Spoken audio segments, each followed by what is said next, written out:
Anna Karenina, Book 4, by Leo Tolstoy, translated by Constance Garnett. Chapter 1. The Karenins, husband and wife, continued living every day, but were complete strangers to one another.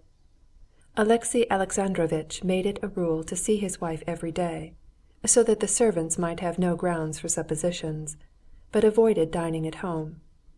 Vronsky was never at Alexey Alexandrovitch's house, but Anna saw him away from home, and her husband was aware of it. The position was one of misery for all three, and not one of them would have been equal to enduring this position for a single day if it had not been for the expectation that it would change, that it was merely a temporary, painful ordeal which would pass over. Alexey Alexandrovitch hoped that this passion would pass, as everything does pass, that everyone would forget about it, and his name would remain unsullied. Anna, on whom the position depended, and for whom it was more miserable than for anyone, endured it because she not merely hoped, but firmly believed, that it would all very soon be settled and come right. She had not the least idea what would settle the position, but she firmly believed that something would very soon turn up now. Vronsky, against his own will or wishes, followed her lead, hoped too that something, apart from his own action, would be sure to solve all difficulties. In the middle of the winter, Vronsky spent a very tiresome week. A foreign prince, who had come on a visit to Petersburg, was put under his charge, and he had to show him the sights worth seeing. Vronsky was of distinguished appearance. He possessed, moreover, the art of behaving with respectful dignity, and was used to having to do with some grand personages. That was how he came to be put in charge of the prince. But he felt his duties very irksome. The prince was anxious to miss nothing of which he would be asked at home, had he seen that in Russia. And on his own account he was anxious to enjoy to the utmost all Russian forms of amusement. Vronsky was obliged to be his guide in satisfying both these inclinations. The mornings they spent driving to look at places of interest. The evenings they passed enjoying the national entertainments. The prince rejoiced in health exceptional even among princes. By gymnastics and careful attention to his health, he had brought himself to such a point that, in spite of his excess in pleasure, he looked as fresh as a big glossy green Dutch cucumber. The prince had traveled a great deal, and considered one of the chief advantages of modern facilities of communication was the accessibility of the pleasures of all nations. He had been in Spain, and there had indulged in serenades, and had made friends with a Spanish girl who played the mandolin. In Switzerland he had killed chamois. In England he had galloped in a red coat over hedges and killed 200 pheasants for a bet. In Turkey he had got into a harem. In India he had hunted on an elephant. And now in Russia he wished to taste all the specially Russian forms of pleasure. Vronsky, who was, as it were, chief master of the ceremonies to him, was at great pains to arrange all the Russian amusements suggested by various persons to the prince. They had race-horses, and Russian pancakes, and bear hunts, and three-horse sledges, and gypsies, and drinking feasts, with the Russian accompaniment of broken crockery. And the prince, with surprising ease, fell in with the Russian spirit, smashed trays full of crockery, sat with a gypsy girl on his knee, and seemed to be asking, "What more? And does the whole Russian spirit consist in just this?" In reality, of all the Russian entertainments the prince liked best French actresses and ballet dancers and white seal champagne. Vronsky was used to princes, but, either because he had himself changed of late, or that he was in too close proximity to the prince, that week seemed fearfully wearisome to him. The whole of that week he experienced a sensation such as a man might have set in charge of a dangerous madman, afraid of the madman, and at the same time, from being with him, fearing for his own reason. Vronsky was continually conscious of the necessity of never for a second relaxing the tone of stern official respectfulness, that he might not himself be insulted. The prince's manner of treating the very people who, to Vronsky's surprise, were ready to descend to any depths to provide him with Russian amusements, was contemptuous. His criticisms of Russian women, whom he wished to study, more than once made Vronsky crimson with indignation. The chief reason why the prince was so particularly disagreeable to Vronsky was that he could not help seeing himself in him, and what he saw in this mirror did not gratify his self-esteem. He was a very stupid and very self-satisfied and very healthy and very well-washed man, and nothing else. He was a gentleman, that was true, and Vronsky could not deny it. He was equable and not cringing with his superiors, was free and ingratiating in his behavior with his equals, and was contemptuously indulgent with his inferiors. Vronsky was himself the same, and regarded it as a great merit to be so. But for this prince he was an inferior, and his contemptuous and indulgent attitude to him revolted him. "Brainless beef! Can I be like that?" he thought. Be that as it might, when, on the seventh day, he parted from the prince, who was starting for Moscow, and received his thanks, he was happy to be rid of his uncomfortable position and the unpleasant reflection of himself. He said good-bye to him at the station on their return from a bear hunt, at which they had had a display of Russian prowess kept up all night. End of chapter 1.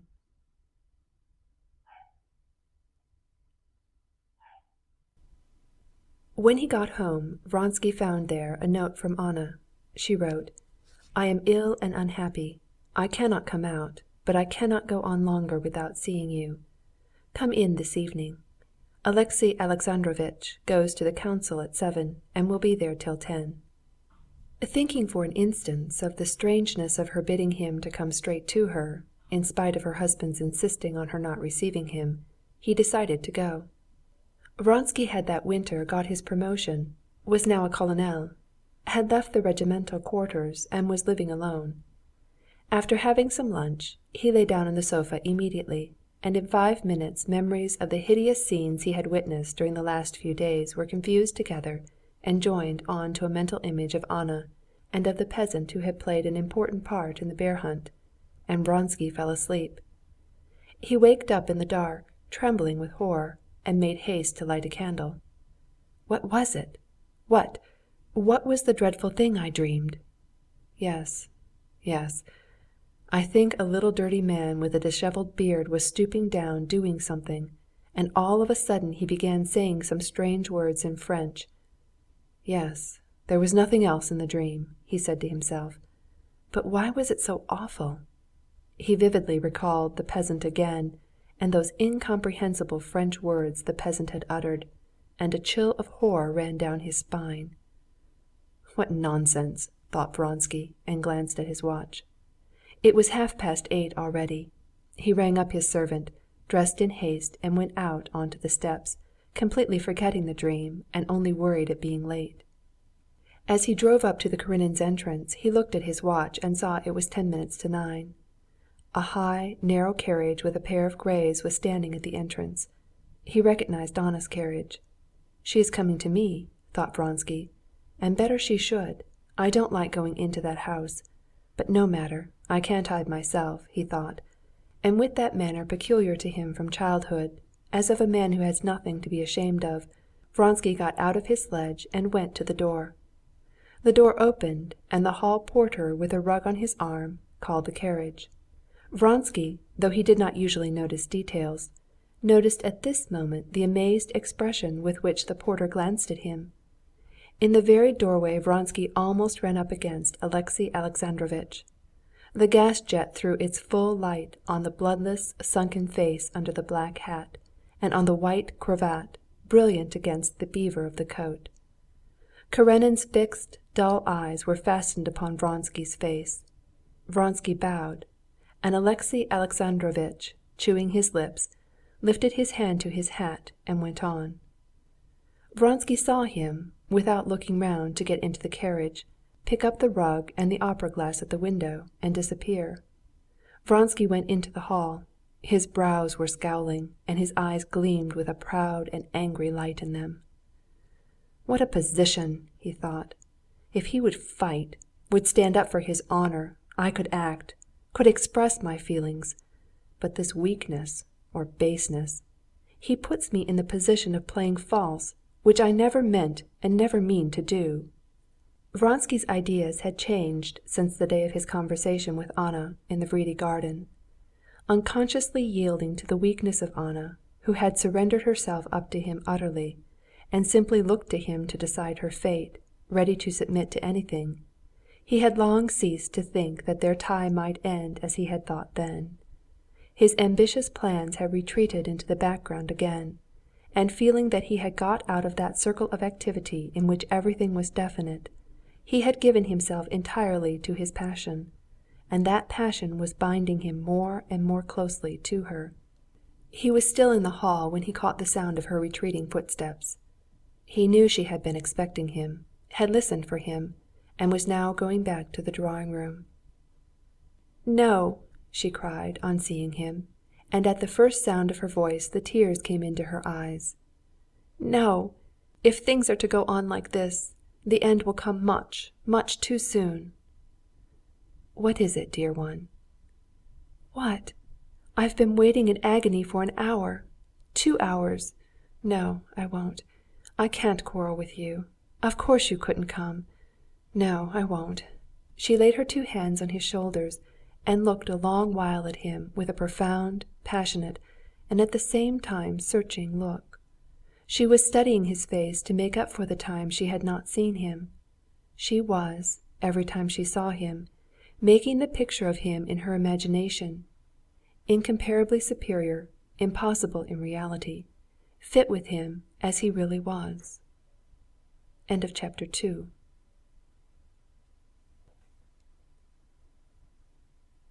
"You met him?" she asked when they had sat down at the table in the lamplight. "You're punished, you see, for being late." "Yes, but how was it? Wasn't he to be at the council?" "He had come back and was going out somewhere again. But that's no matter. Don't talk about it. Where have you been? With the prince still?" She knew every detail of his existence.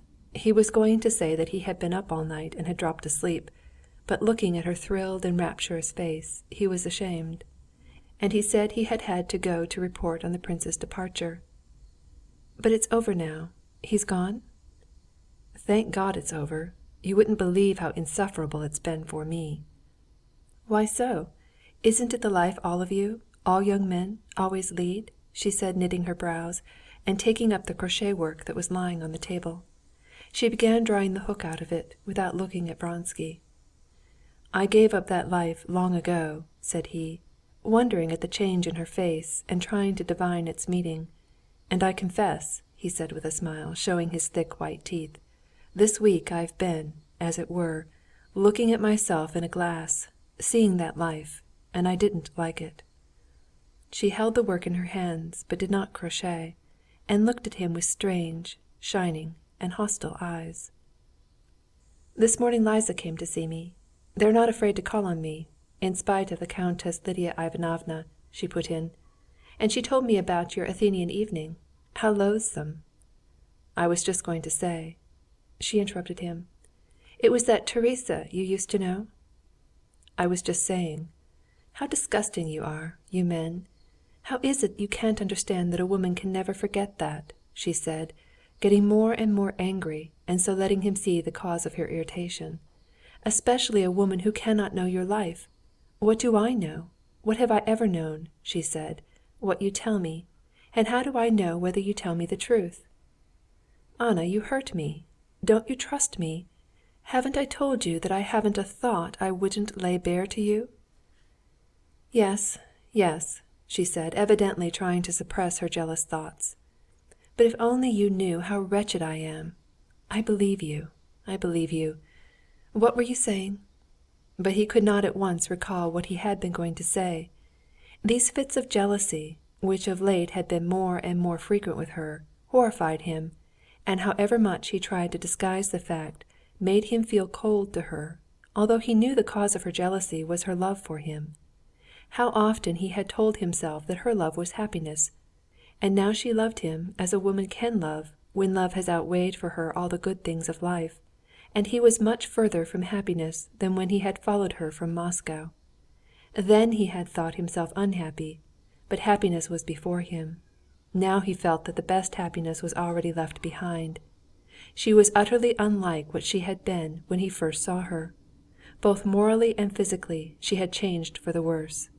She had broadened out all over, and in her face at the time when she was speaking of the actress there was an evil expression of hatred that distorted it. He looked at her as a man looks at a faded flower he has gathered, with difficulty recognizing in it the beauty for which he picked and ruined it. And in spite of this he felt that then, when his love was stronger, he could, if he had greatly wished it, have torn that love out of his heart. But now, when as at that moment it seemed to him he felt no love for her, he knew that what bound him to her could not be broken. "Well, well, what was it you were going to say about the prince? I have driven away the fiend," she added. The fiend was the name they had given to her jealousy. "What did you begin to tell me about the prince? Why did you find it so tiresome?" "Oh, it was intolerable," he said, trying to pick up the thread of his interrupted thought. "He does not improve on closer acquaintance. If you want him defined, here he is. A prime, well-fed beast, such as takes medals at the cattle shows, and nothing more," he said with a tone of vexation that interested her. "No? How so?" she replied. "He's seen a great deal, anyway. He's cultured." "It's an utterly different culture, their culture. He's cultivated, one sees, simply to be able to despise culture, as they despise everything but animal pleasures." "But don't you all care for these animal pleasures?" she said, and again he noticed a dark look in her eyes that avoided him. "How is it you're defending him?" he said, smiling. "I'm not defending him. It's nothing to me. But I imagine, if you had not cared for those pleasures yourself, you might have got out of them. But if it affords you satisfaction to gaze at Teresa in the attire of Eve—" "Again, the devil again," Vronsky said, taking the hand she had laid on the table and kissing it. "Yes, but I can't help it. You don't know what I've suffered waiting for you. I believe I'm not jealous. I'm not jealous. I believe you when you are here, but when you're away somewhere leading your life, so incomprehensible to me." She turned away from him, pulled the hook at last out of the crochet work, and rapidly, with the help of her forefinger, began working loop after loop of the wool that was dazzling white in the lamplight, while the slender wrist moved swiftly, nervously in the embroidered cuff. "How was it then? Where did you meet Alexey Alexandrovitch?" Her voice sounded in an unnatural and jarring tone. "We ran up against each other in the doorway." "And he bowed to you like this?" She drew a long face, and half closing her eyes quickly transformed her expression, folded her hands, and Vronsky suddenly saw in her beautiful face the very expression with which Alexey Alexandrovitch had bowed to him. He smiled while she laughed gaily, with that sweet, deep laugh which was one of her greatest charms. "I don't understand him in the least," said Vronsky. "If, after your avowal to him at your country house, he had broken with you, if he had called me out. But this I can't understand. How can he put up with such a position? He feels it, that's evident." "He?" she said sneeringly. "He's perfectly satisfied." "What are we all miserable for, when everything might be so happy?" "Only not he. Don't I know him, the falsity in which he's utterly steeped? Could one, with any feeling, live as he is living with me? He understands nothing, and feels nothing. Could a man of any feeling live in the same house with his unfaithful wife? Could he talk to her, call her 'my dear'?" And again she could not help mimicking him. "Anna, ma chère. Anna, dear. He's not a man, not a human being. He's a doll. No one knows him, but I know him. Oh, if I'd been in his place, I'd long ago have killed, have torn to pieces a wife like me. I wouldn't have said, 'Anna, ma chère.'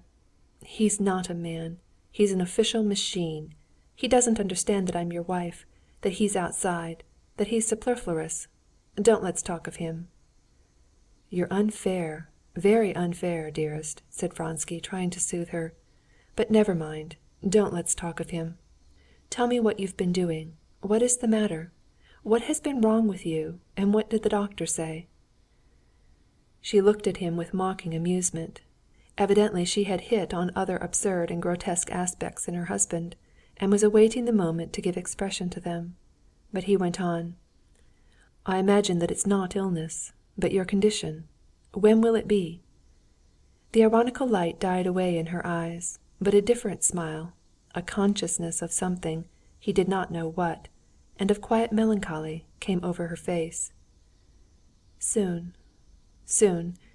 You say that our position is miserable, that we must put an end to it. If you knew how terrible it is to me, what I would give to be able to love you freely and boldly, I should not torture myself and torture you with my jealousy. And it will come soon, but not as we expect." At the thought of how it would come, she seemed so pitiable to herself that tears came into her eyes, and she could not go on. She laid her hand on his sleeve, dazzling and white with its rings in the lamplight. "It won't come as we suppose. I didn't mean to say this to you, but you've made me. Soon, soon, all will be over, and we shall all be at peace, and suffer no more." "I don't understand," he said, understanding her. "You ask when. Soon. And I shan't live through it. Don't interrupt me," she made haste to speak. "I know it. I know for certain. I shall die, and I'm very glad I shall die and release myself and you." Tears dropped from her eyes. He bent down over her hand and began kissing it, trying to hide his emotion, which, he knew, had no sort of grounds, though he could not control it.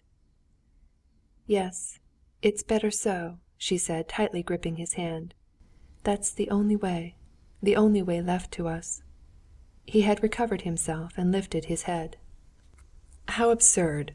What absurd nonsense you are talking!" "No, it's the truth." "What? What's the truth?"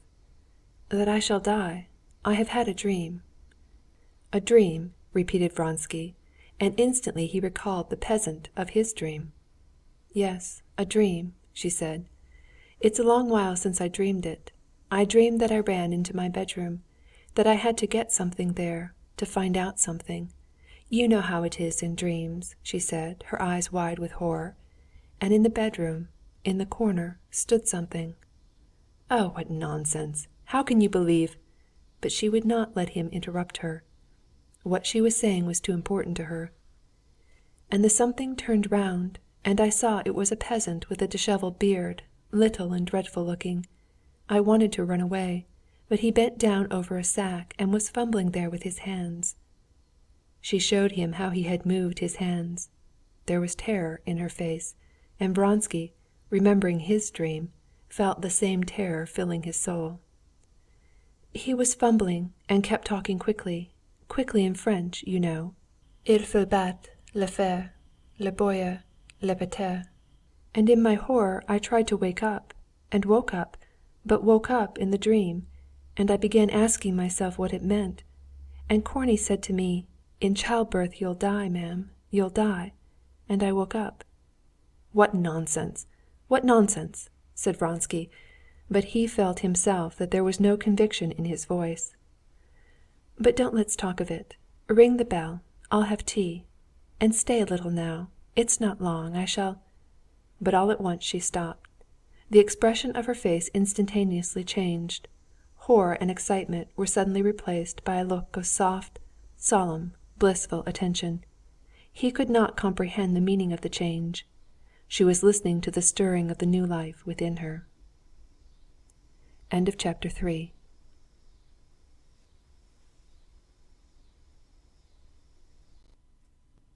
Alexey Alexandrovitch, after meeting Vronsky on his own steps, drove, as he had intended, to the Italian opera. He sat through 2 acts there, and saw everyone he wanted to see. On returning home he carefully scrutinized the hat stand, and noticing that there was not a military overcoat there, he went, as usual, to his own room. But, contrary to his usual habit, he did not go to bed. He walked up and down his study till 3 o'clock in the morning. The feeling of furious anger with his wife, who would not observe the proprieties and keep to the one stipulation he had laid on her, not to receive her lover in her own home, gave him no peace. She had not complied with his request, and he was bound to punish her and carry out his threat, obtain a divorce and take away his son. He knew all the difficulties connected with this course, but he had said he would do it, and now he must carry out his threat. Countess Lidia Ivanovna had hinted that this was the best way out of his position, and of late the obtaining of divorces had been brought to such perfection that Alexey Alexandrovitch saw a possibility of overcoming the formal difficulties. Misfortunes never came singly, and the affairs of the reorganization of the native tribes and of the irrigation of the lands of the Zaraisky province had brought such official worries upon Alexey Alexandrovitch that he had been of late in a continual condition of extreme irritability. He did not sleep the whole night, and his fury, growing in a sort of vast arithmetical progression, reached its highest limits in the morning. He dressed in haste, and as though carrying his cup full of wrath, and fearing to spill any over, fearing to lose with his wrath the energy necessary for the interview with his wife, he went into her room directly he heard she was up. Anna, who had thought she knew her husband so well, was amazed at his appearance when he went into her. His brow was lowering, and his eyes stared darkly before him, avoiding her eyes. His mouth was tightly and contemptuously shut. In his walk, in his gestures, in the sound of his voice, there was a determination and firmness such as his wife had never seen in him. He went into her room, and without greeting her, walked straight up to her writing table, and taking her keys, opened a drawer.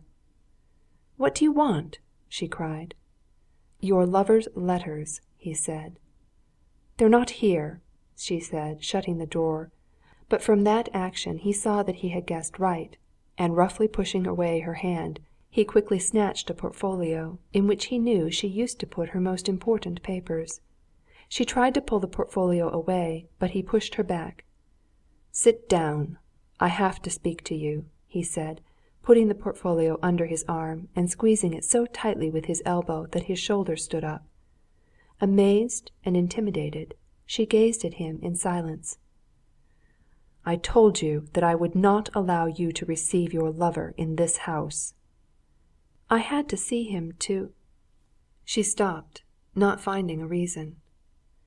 "I do not enter into the details of why a woman wants to see her lover." I only," she said, flushing hotly. This coarseness of his angered her and gave her courage. "Surely you must feel how easy it is for you to insult me," she said. "An honest man and an honest woman may be insulted," he said.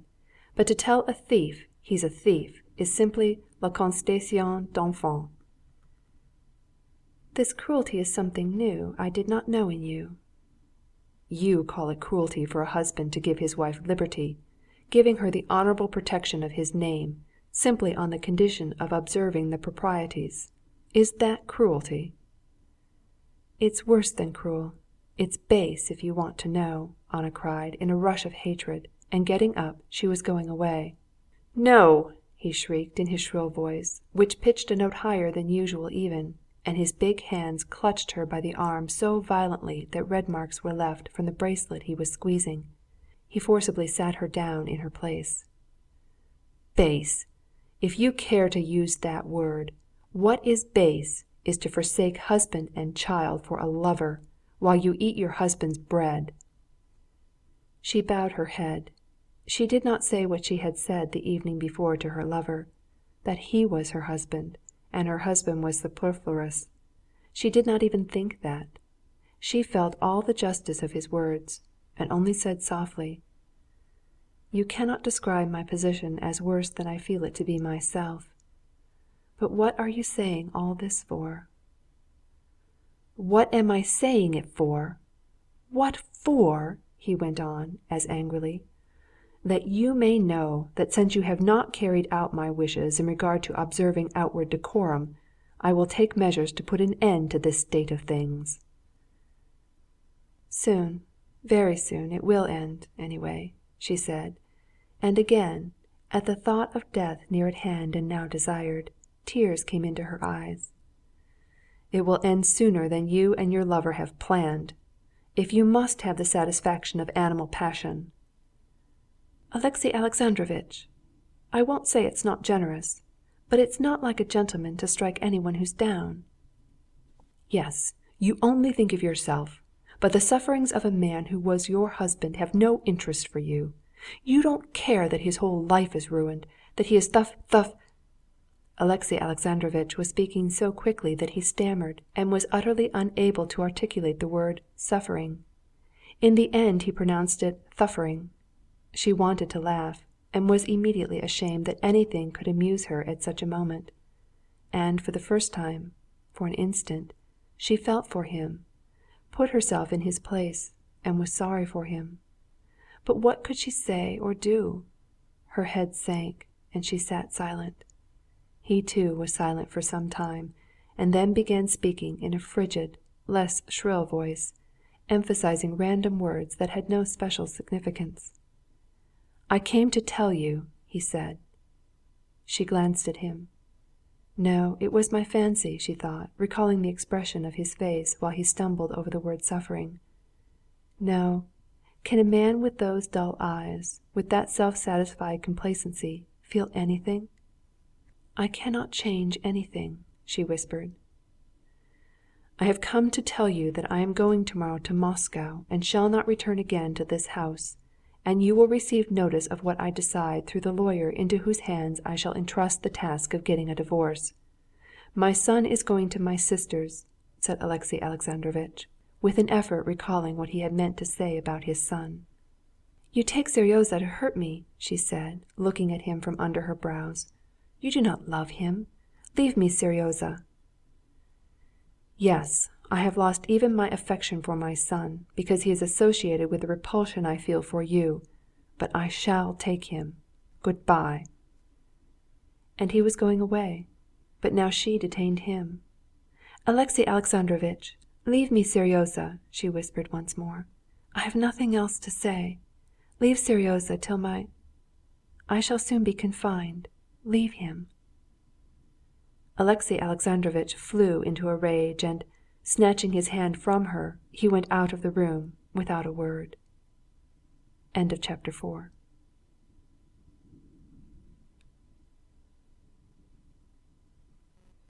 The waiting room of the celebrated Petersburg lawyer was full when Alexey Alexandrovitch entered it. 3 ladies, an old lady, a young lady, and a merchant's wife, and 3 gentlemen, one a German banker with a ring on his finger, the second a merchant with a beard, and the third a wrathful-looking government clerk in official uniform with a cross on his neck, had obviously been waiting a long while already. 2 clerks were writing at tables with scratching pens. The appurtenances of the writing tables, about which Alexey Alexandrovitch was himself very fastidious, were exceptionally good. He could not help observing this. One of the clerks, without getting up, turned wrathfully to Alexey Alexandrovitch, half closing his eyes. "What are you wanting?" He replied that he had to see the lawyer on some business. "He is engaged," the clerk responded severely, and he pointed with his pen at the persons waiting, and went on writing. "Can't he spare time to see me?" said Alexey Alexandrovitch. "He has no time free. He is always busy. Kindly wait your turn." "Then I must trouble you to give him my card," Alexey Alexandrovitch said with dignity, seeing the impossibility of preserving his incognito. The clerk took the card and, obviously not approving of what he read on it, went to the door. Alexey Alexandrovitch was in principle in favor of the publicity of legal proceedings, though for some higher official considerations he disliked the application of the principle in Russia, and disapproved of it as far as he could disapprove of anything instituted by authority of the Emperor. His whole life had been spent in administrative work, and consequently, when he did not approve of anything, his disapproval was softened by the recognition of the inevitability of mistakes and the possibility of reform in every department. In the new public law courts he disliked the restrictions laid on lawyers conducting cases, but till then he had had nothing to do with the law courts, and so had disapproved of their publicity simply in theory. Now his disapprobation was strengthened by the unpleasant impression made on him in the lawyer's waiting-room. "Coming immediately," said the clerk, and 2 minutes later there did actually appear in the doorway the large figure of an old solicitor who had been consulting with the lawyer himself. The lawyer was a little, squat, bald man, with a dark, reddish beard, light-coloured long eyebrows, and an overhanging brow. He was attired as though for a wedding, from his cravat to his double watch chain and varnished boots. His face was clever and manly, but his dress was dandified and in bad taste. "Pray walk in," said the lawyer, addressing Alexey Alexandrovitch, and, gloomily ushering Karenin in before him, he closed the door. "Won't you sit down?" He indicated an armchair at a writing-table covered with papers. He sat down himself, and, rubbing his little hands with short fingers covered with white hairs, he bent his head on one side. But as soon as he was settled in this position, a moth flew over the table. The lawyer, with a swiftness that could never have been expected of him, opened his hands, caught the moth, and resumed his former attitude. "Before beginning to speak of my business," said Alexey Alexandrovitch, following the lawyer's movements with wondering eyes, "I ought to observe that the business about which I have to speak to you is to be strictly private." The lawyer's overhanging red moustaches were parted in a scarcely perceptible smile. "I should not be a lawyer if I could not keep the secrets confided to me. But if you would like proof—" Alexey Alexandrovitch glanced at his face, and saw that the shrewd grey eyes were laughing, and seemed to know all about it already. "You know my name?" Alexey Alexandrovitch resumed. "I know you, and the good—" again he caught a moth, "work you are doing, like every Russian," said the lawyer, bowing. Alexey Alexandrovitch sighed, plucking up his courage. But having once made up his mind, he went on in his shrill voice, without timidity or hesitation, accentuating here and there a word. "I have the misfortune," Alexey Alexandrovitch began, "to have been deceived in my married life, and I desire to break off all relations with my wife by legal means, that is, to be divorced, but to do this so that my son may not remain with his mother."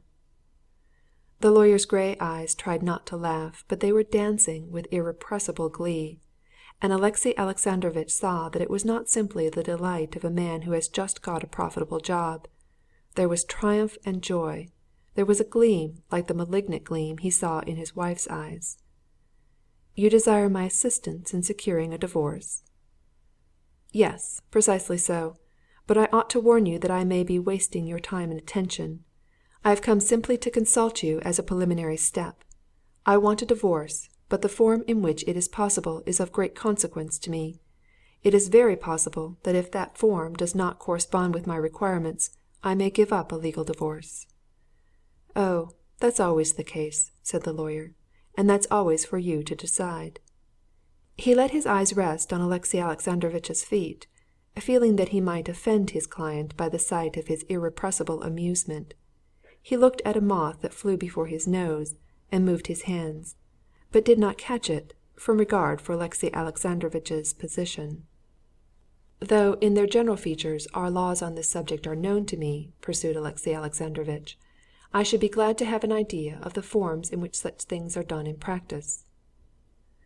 "You would be glad," the lawyer, without lifting his eyes, responded, adopting, with a certain satisfaction, the tone of his client's remarks, "for me to lay before you all the methods by which you could secure what you desire?" And on receiving an assuring nod from Alexey Alexandrovitch, he went on, stealing a glance now and then at Alexey Alexandrovitch's face, which was growing red in patches. "Divorce by our laws," he said, with a slight shade of disapprobation of our laws, "is possible, as you are aware, in the following cases. Wait a little." He called to a clerk, who put his head in at the door, but he got up all the same, said a few words to him, and sat down again. "In the following cases: a physical defect in the married parties, desertion without communication for 5 years," he said, crooking a short finger covered with hair, "adultery," this word he pronounced with obvious satisfaction, "subdivided as follows." He continued to crook his fat fingers, though the 3 cases and their subdivisions could obviously not be classified together. Physical defect of the husband or of the wife, adultery of the husband or the wife. As by now all his fingers were used up, he uncrooked all his fingers and went on. This is the theoretical view, but I imagine you have done me the honour to apply to me in order to learn its application in practice. And therefore, guided by precedents, I must inform you that in practice cases of divorce may all be reduced to the following. There's no physical defect, I may assume, nor desertion?" Alexey Alexandrovitch bowed his head in assent. "May be reduced to the following: adultery of one of the married parties, and the detection in the fact of the guilty party by mutual agreement, and, failing such agreement, accidental detection. It must be admitted that the latter case is rarely met with in practice," said the lawyer, and stealing a glance at Alexey Alexandrovitch, he paused, as a man selling pistols, after enlarging on the advantages of each weapon, might await his customer's choice. But Alexey Alexandrovitch said nothing, and therefore the lawyer went on. "The most usual and simple, the sensible course, I consider, is adultery by mutual consent. I should not permit myself to express it so, speaking with a man of no education," he said, "but I imagine that to you this is comprehensible." Alexey Alexandrovitch was, however, so perturbed that he did not immediately comprehend all the good sense of adultery by mutual consent, and his eyes expressed this uncertainty. But the lawyer promptly came to his assistance. "People cannot go on living together, here you have a fact, and if both are agreed about it, the details and formalities become a matter of no importance, and at the same time this is the simplest and most certain method." Alexey Alexandrovitch fully understood now, but he had religious scruples which hindered the execution of such a plan. "That is out of the question in the present case," he said. "Only one alternative is possible: undesigned detection, supported by letters which I have." At the mention of letters the lawyer pursed his lips, and gave utterance to a thin little compassionate and contemptuous sound. "Kindly consider," he began, "cases of that kind are, as you are aware, under ecclesiastical jurisdiction. The reverend fathers are fond of going into the minutest details in cases of that kind," he said with a smile, which betrayed his sympathies with the reverend father's taste. "Letters may, of course, be a partial confirmation, but detection in the fact there must be of the most direct kind, that is, by eyewitnesses. In fact, if you do me the honor to entrust your confidence to me, you will do well to leave to me the choice of the measures to be employed. If one wants the result, one must admit the means." "If it is so," Alexey Alexandrovitch began, suddenly turning white, but at that moment the lawyer rose and again went to the door to speak to the intruding clerk. "Tell her we don't haggle over fees," he said, and returned to Alexey Alexandrovitch. On his way back he caught unobserved another moth. "Nice state my rep curtains will be in by the summer," he thought, frowning. "And so you were saying," he said. "I will communicate my decision to you by letter," said Alexey Alexandrovitch, getting up, and he clutched at the table. After standing a moment in silence, he said, "From your words I may consequently conclude that a divorce may be obtained? I would ask you to let me know what are your terms." "It may be obtained if you give me complete liberty of action," said the lawyer, not answering his question. "When can I reckon on receiving information from you?" he asked, moving towards the door, his eyes and his varnished boots shining. "In a week's time. Your answer as to whether you will undertake to conduct the case, and on what terms, you will be so good as to communicate to me." "Very good." The lawyer bowed respectfully, let his client out of the door, and, left alone, he gave himself up to his sense of amusement. He felt so mirthful that, contrary to his rules, he made a reduction in his terms to the haggling lady, and gave up catching moths, finally deciding that next winter he must have the furniture covered with velvet, like Sigonon's. Chapter 6.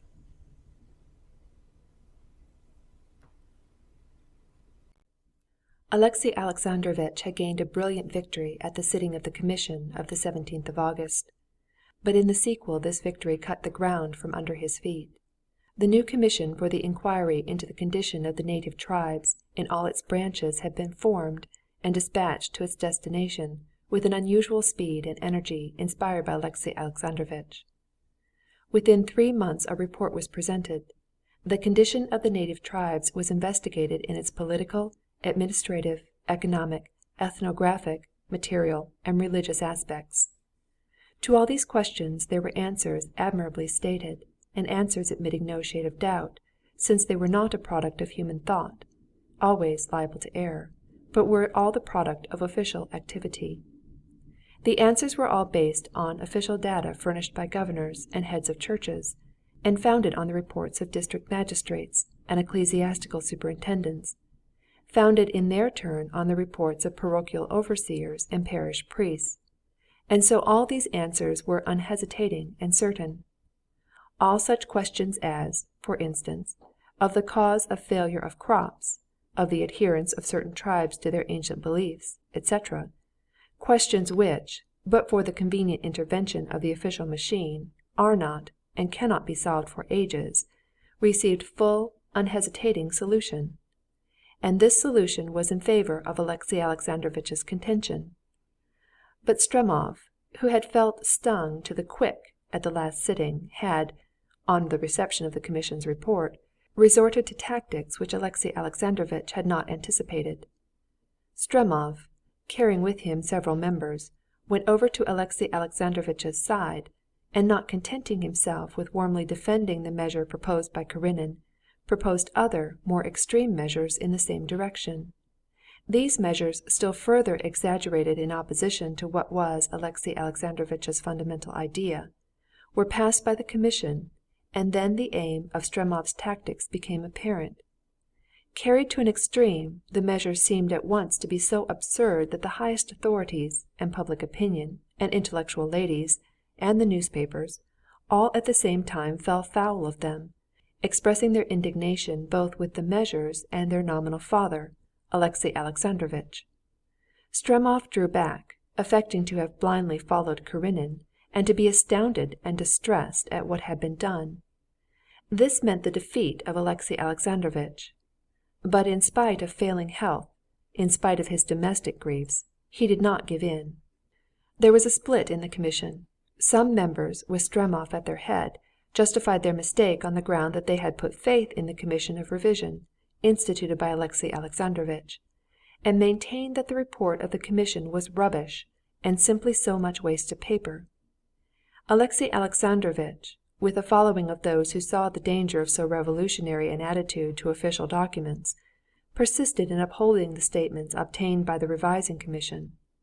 In consequence of this, in the higher spheres, and even in society, all was chaos, and although everyone was interested, no one could tell whether the native tribes really were becoming impoverished and ruined, or whether they were in a flourishing condition.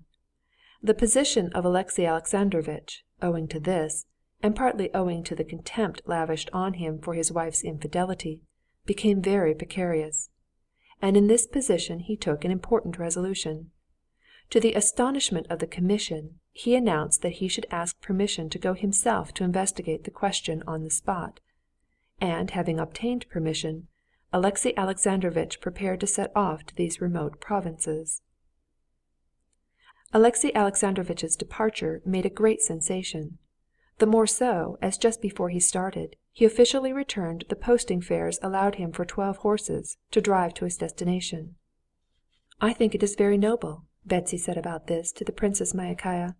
"Why take money for posting horses, when everyone knows that there are railways everywhere now?" But Princess Myakaya did not agree, and the Princess Tverskaya's opinion annoyed her indeed. "It's all very well for you to talk," she said, "when you have I don't know how many millions. But I am very glad when my husband goes on a revising tour in the summer. It's very good for him and pleasant traveling about, and it's a settled arrangement for me to keep a carriage and coachman on the money." On his way to the remote provinces Alexey Alexandrovitch stopped for 3 days at Moscow. The day after his arrival he was driving back from calling on the governor-general.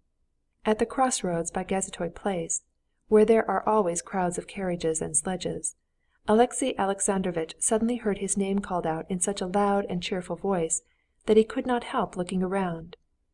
At the corner of the pavement, in a short, stylish overcoat, with a low-crowned fashionable hat, jauntily askew, With a smile that showed a gleam of white teeth and red lips, stood Stepan Arkadyevitch, radiant, young, and beaming.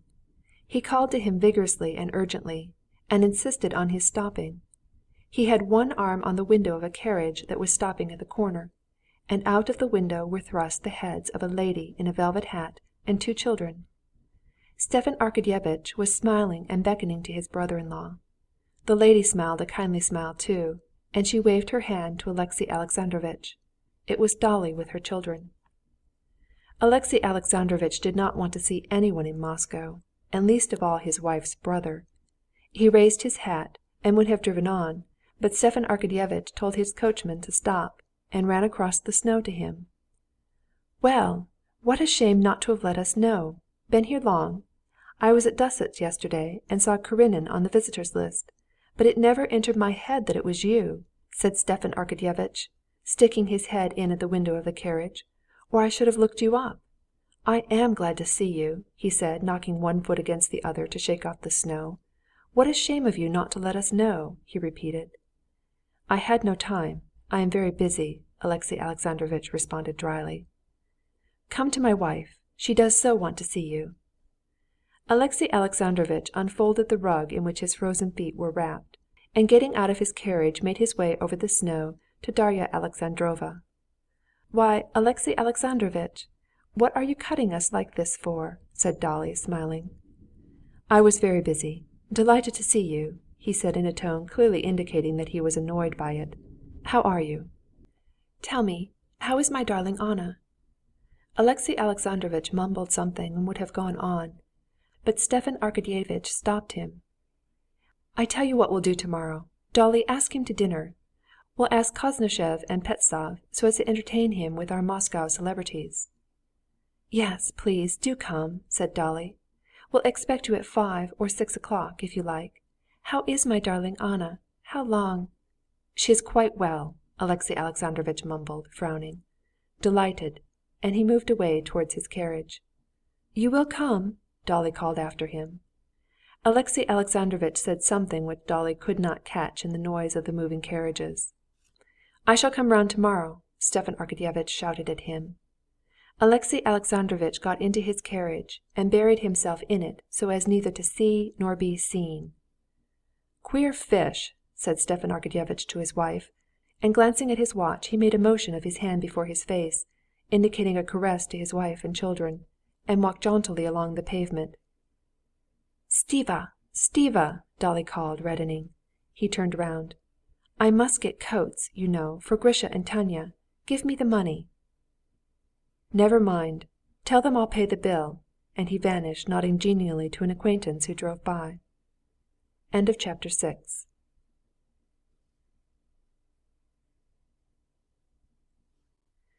The next day was Sunday.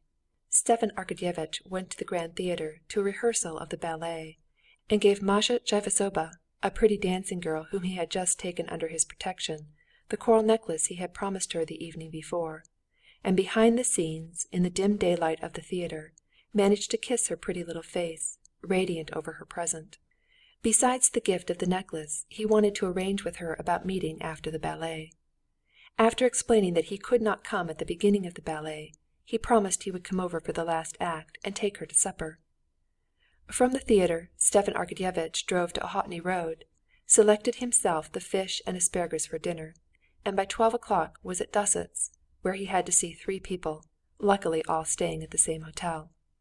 Levin, who had recently come back from abroad and was staying there, the new head of his department, who had just been promoted to that position and had come on a tour of revision to Moscow, and his brother-in-law, Karenin, whom he must see, so as to be sure of bringing him to dinner. Stepan Arkadyevitch liked dining, but still better he liked to give a dinner, small but very choice, both as regards the food and drink and as regards the selection of guests. He particularly liked the program of that day's dinner. There would be fresh perch, asparagus, and la pièce de résistance, first-rate but quite plain, roast beef, and wines to suit. So much for the eating and drinking. Kitty and Levin would be of the party, and that this might not be obtrusively evident, there would be a girl cousin too, and young Shtcherbatsky, and la pièce de résistance among the guests, Sergei Koznishev and Alexey Alexandrovitch. Sergei Ivanovitch was a Moscow man and a philosopher. Alexey Alexandrovitch a Petersburger and a practical politician. He was asking, too, the well-known eccentric enthusiast Pestsov, a liberal, a great talker, a musician, an historian, and the most delightfully youthful person of 50, who would be a sauce or garnish for Koznishev and Karenin. He would provoke them and set them off.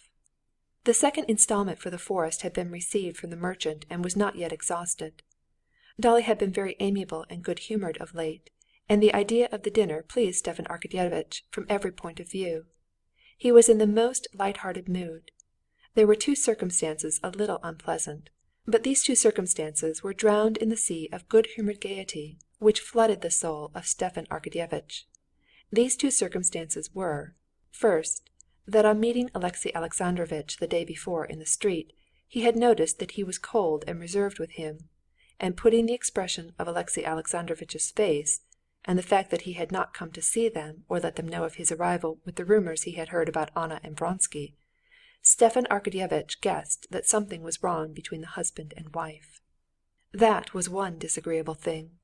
The other slightly disagreeable fact was that the new head of his department, like all new heads, had the reputation already of a terrible person, who got up at 6 o'clock in the morning, worked like a horse, and insisted on his subordinates working in the same way. Moreover, this new head had the further reputation of being a bear in his manners and was, according to all reports, a man of a class in all respects the opposite of that to which his predecessor had belonged, and to which Stepan Arkadyevitch had hitherto belonged himself. On the previous day Stepan Arkadyevitch had appeared at the office in a uniform, and the new chief had been very affable and had talked to him as to an acquaintance. Consequently Stepan Arkadyevitch deemed it his duty to call upon him in his non-official dress. The thought that the new chief might not tender him a warm reception was the other unpleasant thing. But Stepan Arkadyevitch instinctively felt that everything would come round all right. They're all people, all men, like us poor sinners. Why be nasty and quarrelsome, he thought as he went into the hotel. "Good day, Vasily," he said, walking into the corridor with his head cocked to one side and addressing a footman he knew. "Why, you've let your whiskers grow. Levin, number 7, eh? Take me out, please. And find out whether Count Anitchkin," this was the new head, "is receiving." "Yes, sir," Vassy responded, smiling. "You've not been to see us for a long while." "I was here yesterday, but at the other entrance. Is this number 7? Levin was standing with a peasant from Tver in the middle of the room, measuring a fresh bearskin, when Stepan Arkadyevitch went in. "What? You killed him?" cried Stepan Arkadyevitch. "Well done! A she-bear? How are you, Arhip?" He shook hands with the peasant and sat down on the edge of a chair, without taking off his coat and hat. "Come, take off your coat and stay a little," said Levin, taking his hat. "No, I haven't time. I've only looked in for a tiny second," answered Stepan Arkadyevitch. He threw open his coat, but afterwards he did take it off, and sat on for a whole hour, talking to Levin about hunting and the most intimate subjects.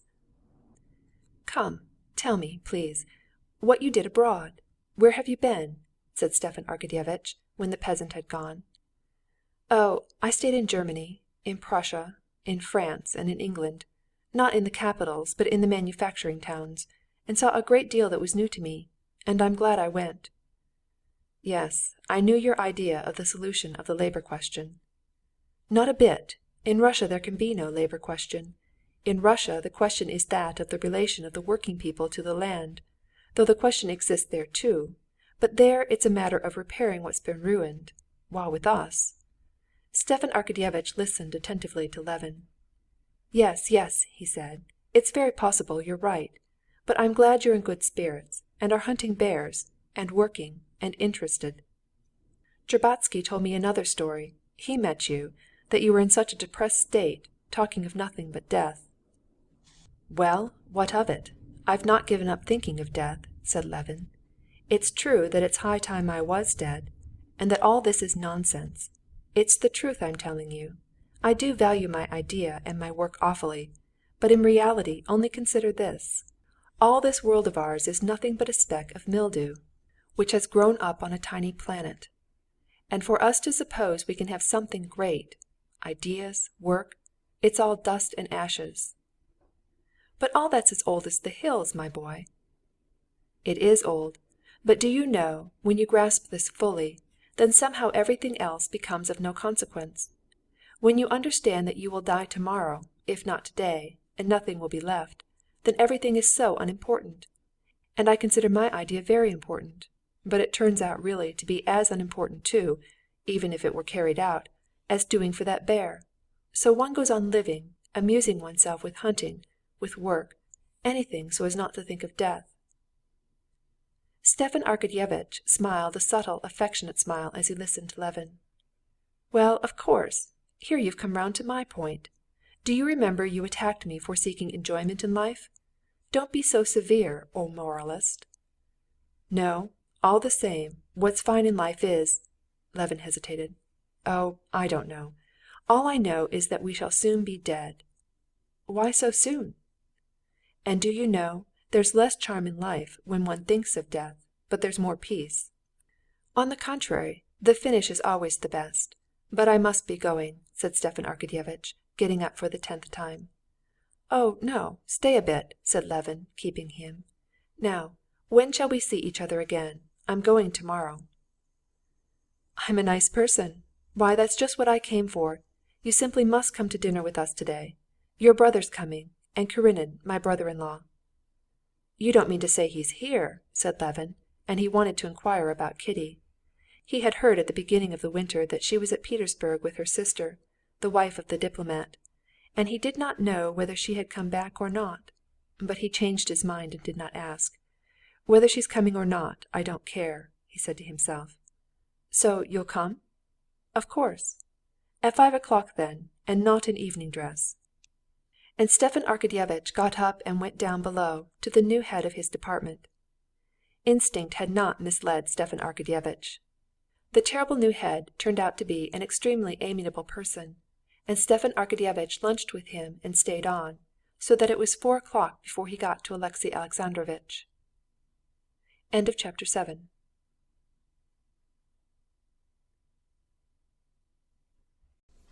Alexey Alexandrovitch, on coming back from church service, had spent the whole morning indoors. He had two pieces of business before him that morning. First, to receive and send on a deputation from the native tribes which was on its way to Petersburg and now at Moscow. Secondly, to write the promised letter to the lawyer. The deputation, though it had been summoned at Alexey Alexandrovitch's instigation, was not without its discomforting and even dangerous aspect, and he was glad he had found it in Moscow. The members of this deputation had not the slightest conception of their duty and the part they were to play. They naively believed that it was their business to lay before the commission their needs and the actual condition of things, and to ask assistance of the government, and utterly failed to grasp that some of their statements and requests supported the contention of the enemy's side, and so spoiled the whole business. Alexey Alexandrovitch was busily engaged with them for a long while, drew up a program for them from which they were not to depart, and on dismissing them wrote a letter to Petersburg for the guidance of the deputation. He had his chief support in this affair in the Countess Lidia Ivanovna. She was a specialist in the matter of deputations, and no one knew better than she how to manage them, and to put them in the way they should go. Having completed this task, Alexey Alexandrovitch wrote the letter to the lawyer. Without the slightest hesitation he gave him permission to act as he might judge best.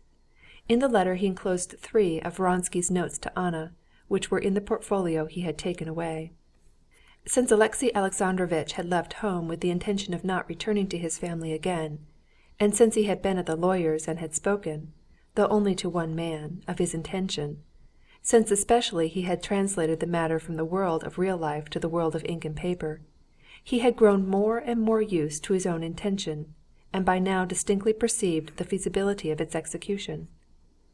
He was sealing the envelope to the lawyer when he heard the loud tones of Stepan Arkadyevitch's voice.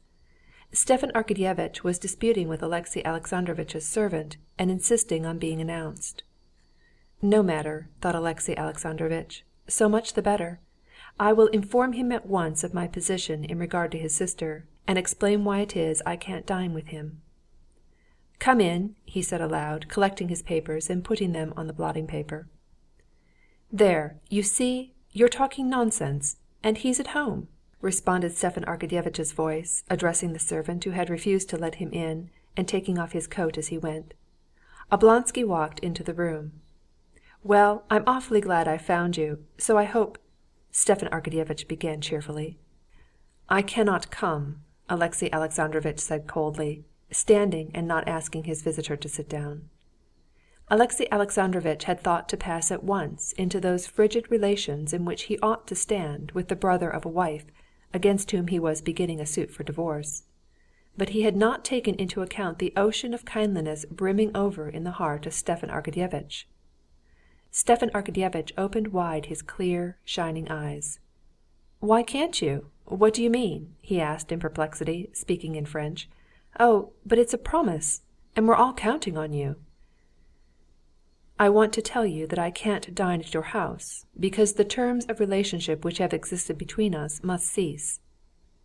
"How? How do you mean? What for?" said Stepan Arkadyevitch with a smile. "Because I am beginning an action for divorce against your sister, my wife. I ought to have...." But before Alexey Alexandrovitch had time to finish his sentence, Stepan Arkadyevitch was behaving not at all as he had expected. He groaned and sank into an armchair. "No, Alexey Alexandrovitch, what are you saying?" cried Oblonsky, and his suffering was apparent in his face. "It is so." "Excuse me, I can't believe it."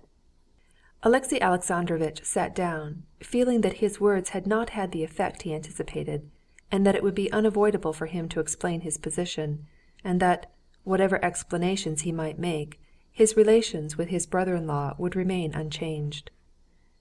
"Yes, I am brought to the painful necessity of seeking divorce," he said. "I will say one thing, Alexey Alexandrovitch. I know you for an excellent, upright man. I know Anna. Excuse me, I can't change my opinion of her, for a good and excellent woman. And so, excuse me, I cannot believe it. There is some misunderstanding," said he. "Oh, if it were merely a misunderstanding!" "Pardon, I understand," interposed Stepan Arkadyevitch. "But of course, one thing, you must not act in haste. You must not act in haste." "I am not acting in haste," Alexey Alexandrovitch said coldly. "But one cannot ask advice of anyone in such a matter. I have quite made up my mind." "This is awful!" said Stepan Arkadyevitch. "I would do one thing, Alexey Alexandrovitch. I beseech you, do it," he said. "No action has yet been taken, if I understand rightly. Before you take advice, see my wife, talk to her. She loves Anna like a sister. She loves you, and she's a wonderful woman. For God's sake, talk to her. Do me that favor, I beseech you." Alexey Alexandrovitch pondered, and Stepan Arkadyevitch looked at him sympathetically, without interrupting his silence. "You will go to see her?" "I don't know. That was just why I have not been to see you. I imagine our relations must change." "Why so? I don't see that. Allow me to believe that apart from our connection, you have for me, at least in part, the same friendly feeling I have always had for you, and sincere esteem," said Stepan Arkadyevitch, pressing his hand. "Even if your worst suppositions were correct, I don't, and never would, take on myself to judge either side, and I see no reason why our relations should be affected. But now, do this. Come and see my wife." "Well, we look at the matter differently," said Alexey Alexandrovitch coldly. "However, we won't discuss it." "No. Why shouldn't you come today to dine anyway? My wife's expecting you. Please, do come. And, above all, talk it over with her. She's a wonderful woman. For God's sake, on my knees, I implore you." "If you so much wish it, I will come," said Alexey Alexandrovitch, sighing. And, anxious to change the conversation, he inquired about what interested them both, the new head of Stepan Arkadyevitch's department, a man not yet old, who had suddenly been promoted to so high a position. Alexey Alexandrovitch had previously felt no liking for Count Anitchkin, and had always differed from him in his opinions. But now, from a feeling readily comprehensible to officials, that hatred felt by one who had suffered a defeat in the service for one who has received a promotion, he could not endure him. "Well, have you seen him?" said Alexey Alexandrovitch with a malignant smile. "Of course. He was at our sitting yesterday. He seems to know his work capitally, and to be very energetic." "Yes, but what is his energy directed to?" said Alexey Alexandrovitch. "Is he aiming at doing anything, or simply undoing what's been done? It's the great misfortune of our government, this paper administration, of which he's a worthy representative." "Really, I don't know what fault one could find with him. His policy I don't know, but one thing, he's a very nice fellow," answered Stepan Arkadyevitch. "I've just been seeing him, and he's really a capital fellow. We lunched together, and I taught him how to make, you know that drink, wine and oranges. It's so cooling. And it's a wonder he didn't know it. He liked it awfully. No, really, he's a capital fellow." Stepan Arkadyevitch glanced at his watch. "Why, good heavens! It's 4 already, and I've still to go to the Dolgovushins'. So please come round to dinner. You can't imagine how you will grieve my wife and me."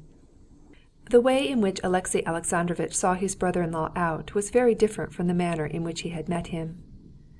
"I've promised, and I'll come," he answered wearily.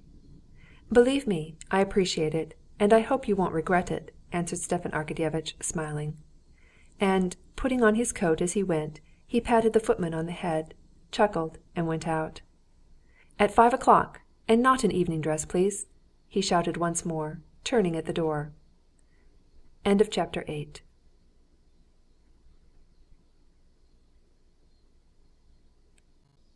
It was past 5, and several guests had already arrived, before the host himself got home. He went in together with Sergey Ivanovitch Koznishev and Pestov, who had reached the street door at the same moment. These were the two leading representatives of the Moscow intellectuals, as Oblonsky had called them. Both were men respected for their character and their intelligence. They respected each other, but were in complete and hopeless disagreement upon almost every subject, not because they belonged to opposite parties, but precisely because they were of the same party. Their enemies refused to see any distinction between their views. But in that party each had his own special shade of opinion, and since no difference is less easily overcome than the difference of opinion about semi-abstract questions, they never had agreed in any opinion, and had long, indeed, been accustomed to jeer without anger, each at the other's incorrigible aberrations. They were just going in at the door, talking of the weather, when Stepan Arkadyevitch overtook them. In the drawing-room there were already sitting Prince Alexander Dmitrovitch Shtcherbatsky, young Shtcherbatsky, Turovtsin, Kitty, and Karenin. Stepan Arkadyevitch saw immediately that things were not going well in the drawing-room without him. Darya Alexandrovna, in her best gray silk gown, obviously worried about the children, who were to have their dinner by themselves in the nursery, and by her husband's absence, was not equal to the task of making the party mix without him. All were sitting like so many priests' wives on a visit, so the old prince expressed it, obviously wondering why they were there, and pumping up remarks simply to avoid being silent. Turovtsin, good, simple man, felt unmistakably a fish out of water, and the smile with which his thick lips greeted Stepan Arkadyevitch said, as plain as words, "Well, old boy, you have popped me down in a learned set. A drinking party now, or the Château de Fleurs, would be more in my line." The old prince sat in silence, his bright little eyes watching Karenin from one side, and Stepan Arkadyevitch saw that he had already formed a phrase to sum up that politician of whom guests were invited to partake as thoroughly as he were a sturgeon. Kitty was looking at the door, calling up all her energies to keep her from blushing at the entrance of Konstantin Levin. Young Shtcherbatsky, who had not been introduced to Karenin, was trying to look as though he were not in the least conscious of it. Karenin himself had followed the Petersburg fashion for a dinner with ladies, and was wearing evening dress and a white tie. Stepan Arkadyevitch saw by his face that he had come simply to keep his promise, and was performing a disagreeable duty in being present at this gathering. He was indeed the person chiefly responsible for the chill benumbing all the guests before Stepan Arkadyevitch came in.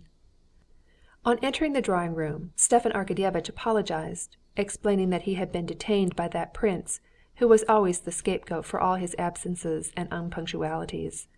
And in one moment he had made all the guests acquainted with each other, and, bringing together Alexey Alexandrovitch and Sergey Koznishev, started them on a discussion of the Russification of Poland, to which they immediately plunged with Pestsov. Slapping Turovtsin on the shoulder, he whispered something comic in his ear, and set him down by his wife and the old prince. Then he told Kitty she was looking very pretty that evening, and presented Shtcherbatsky to Karenin. In a moment he had so kneaded together the social dough that the drawing-room became very lively, and there was a merry buzz of voices. Konstantin Levin was the only person who had not arrived. But this was so much the better, as going into the drawing-room, Stepan Arkadyevitch found to his horror that the port and sherry had been procured from Dupré, and not from Levy, and, directing that the coachman should be sent off as speedily as possible to Levy's, he was going back to the drawing-room. In the drawing-room he was met by Konstantin Levin. "I'm not late." "You can never help being late," said Stepan Arkadyevitch, taking his arm. "Have you a lot of people? Who's here?" asked Levin, unable to help blushing, as he knocked the snow off his cap with his glove. "All our own set. Kitty's here. Come along, I'll introduce you to Karenin." Stepan Arkadyevitch, for all his liberal views, was well aware that to meet Karenin was sure to be felt a flattering distinction, and so treated his best friends to this honor. But at that instant Konstantin Levin was not in a condition to feel all the gratification of making such an acquaintance. He had not seen Kitty since that memorable evening when he met Vronsky, not counting, that is, the moment when he had had a glimpse of her on the highroad. He had known at the bottom of his heart that he would see her here today, but to keep his thoughts free he had tried to persuade himself that he did not know it. Now, when he heard that she was here, he was suddenly conscious of such delight, and at the same time of such dread, that his breath failed him and he could not utter what he wanted to say. "What is she like? What is she like? Like what she used to be, or like what she was in the carriage? What if Darya Alexandrovna told the truth? Why shouldn't it be the truth?" he thought. "Oh, please, introduce me to Karenin," he brought out with an effort, and with a desperately determined step he walked into the drawing-room and beheld her. She was not the same as she used to be, nor was she what she had been in the carriage. She was quite different. She was scared, shy, shamefaced, and still more charming from it. She saw him the very instant he walked into the room. She had been expecting him. She was delighted, and so confused at her own delight that there was a moment, the moment when he went up to her sister and glanced again at her, when she, and he, and Dolly, who saw it all, thought she would break down and would begin to cry. She crimsoned, turned white, crimsoned again, grew faint, waiting with quivering lips for him to come to her. He went up to her, bowed, and held out his hand without speaking. Except for the slight quiver of her lips, and the moisture in her eyes that made them brighter, her smile was almost calm as she said, "How long it is since we've seen each other!" And with desperate determination she pressed his hand with her cold hand. "You've not seen me, but I've seen you," said Levin, with a radiant smile of happiness. "I saw you when you were driving from the railway station to Ergushovo." "When?" she asked wonderingly. "You were driving to Ergushovo," said Levin, feeling as if he would sob with the rapture that was flooding his heart. And how I dared to associate a thought of anything not innocent with this touching creature? And, yes, I do believe it's true what Darya Alexandrovna told me, he thought. Stepan Arkadyevitch took him by the arm and led him away to Karenin. "Let me introduce you." He mentioned their names. "Very glad to meet you again," said Alexey Alexandrovitch coldly, shaking hands with Levin. "You are acquainted?" Stepan Arkadyevitch asked in surprise. "We spent 3 hours together in the train," said Levin, smiling, "but got out, just as in a masquerade, quite mystified. At least I was." "Nonsense! Come along, please," said Stepan Arkadyevitch, pointing in the direction of the dining-room. The men went into the dining-room and went up to a table, laid with 6 sorts of spirits and as many kinds of cheese, some with little silver spades and some without, caviar, herrings, preserves of various kinds, and plates with slices of French bread. The men stood round the strong-smelling spirits and salt delicacies, and the discussion of the Russification of Poland between Koznishev, Karenin, and Pestov died down in anticipation of dinner. Sergey Ivanovitch was unequaled in his skill in winding up the most heated and serious argument by some unexpected pinch of Attic salt that changed the disposition of his opponent. He did this now.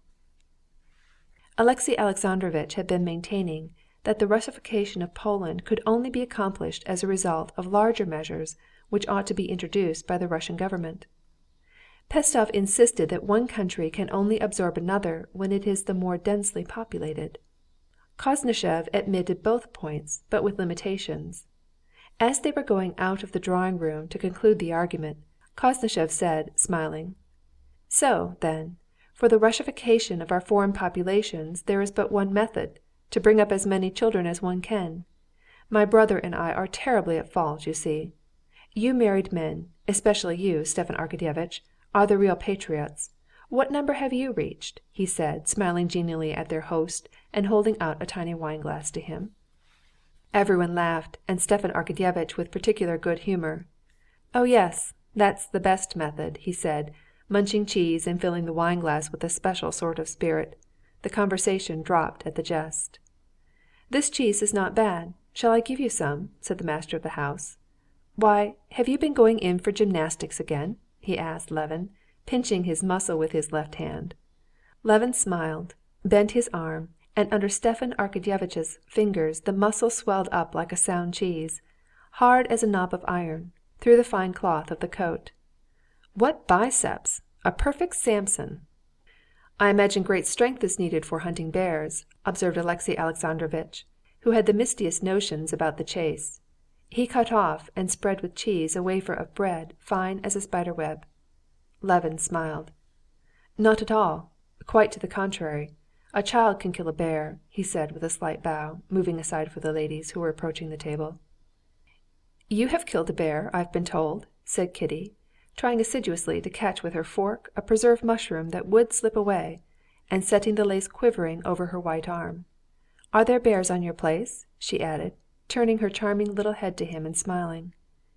There was apparently nothing extraordinary in what she said, but what unutterable meaning there was for him in every sound, in every turn of her lips, her eyes, her hand as she said it.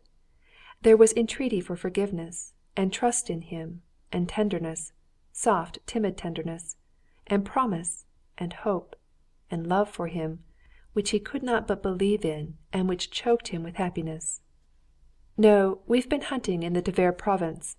It was coming back from there that I met your beau-frère in the train, or your beau-frère's brother-in-law," he said with a smile. "It was an amusing meeting." And he began telling with droll good humor how, after not sleeping all night, he had, wearing an old fur-lined, fur-skinned coat, got into Alexey Alexandrovitch's compartment. "The conductor, forgetting the proverb, would have chucked me out on account of my attire, but thereupon I began expressing my feelings in elevated language, and you, too," he said, addressing Karenin, and forgetting his name, "at first would have ejected me on the ground of the old coat, but afterwards you took my part, for which I am extremely grateful." "The rights of passengers generally to choose their seats are too ill-defined," said Alexey Alexandrovitch, rubbing the tips of his fingers on his handkerchief. "I saw you were in uncertainty about me," said Levin, smiling good-naturedly, "but I made haste to plunge into intellectual conversation to smooth over the defects of my attire." Sergey Ivanovitch, while he kept up a conversation with their hostess, had one ear for his brother, and he glanced askance at him. "What is the matter with him today? Why such a conquering hero?" he thought. He did not know that Levin was feeling as though he had grown wings. Levin knew she was listening to his words, and that she was glad to listen to him. And this was the only thing that interested him. Not in that room only, but in the whole world, there existed for him only himself, with enormously increased importance and dignity in his own eyes, and she. He felt himself on a pinnacle that made him giddy, and far away down below were all these nice excellent Karenins, Oblonskys, and all the world. Quite without attracting notice, without glancing at them, as though there were no other places left, Stepan Arkadyevitch put Levin and Kitty side by side. "Oh, you may as well sit there," he said to Levin. The dinner was as choice as the china, in which Stepan Arkadyevitch was a connoisseur. The soup Marie Louise was a splendid success.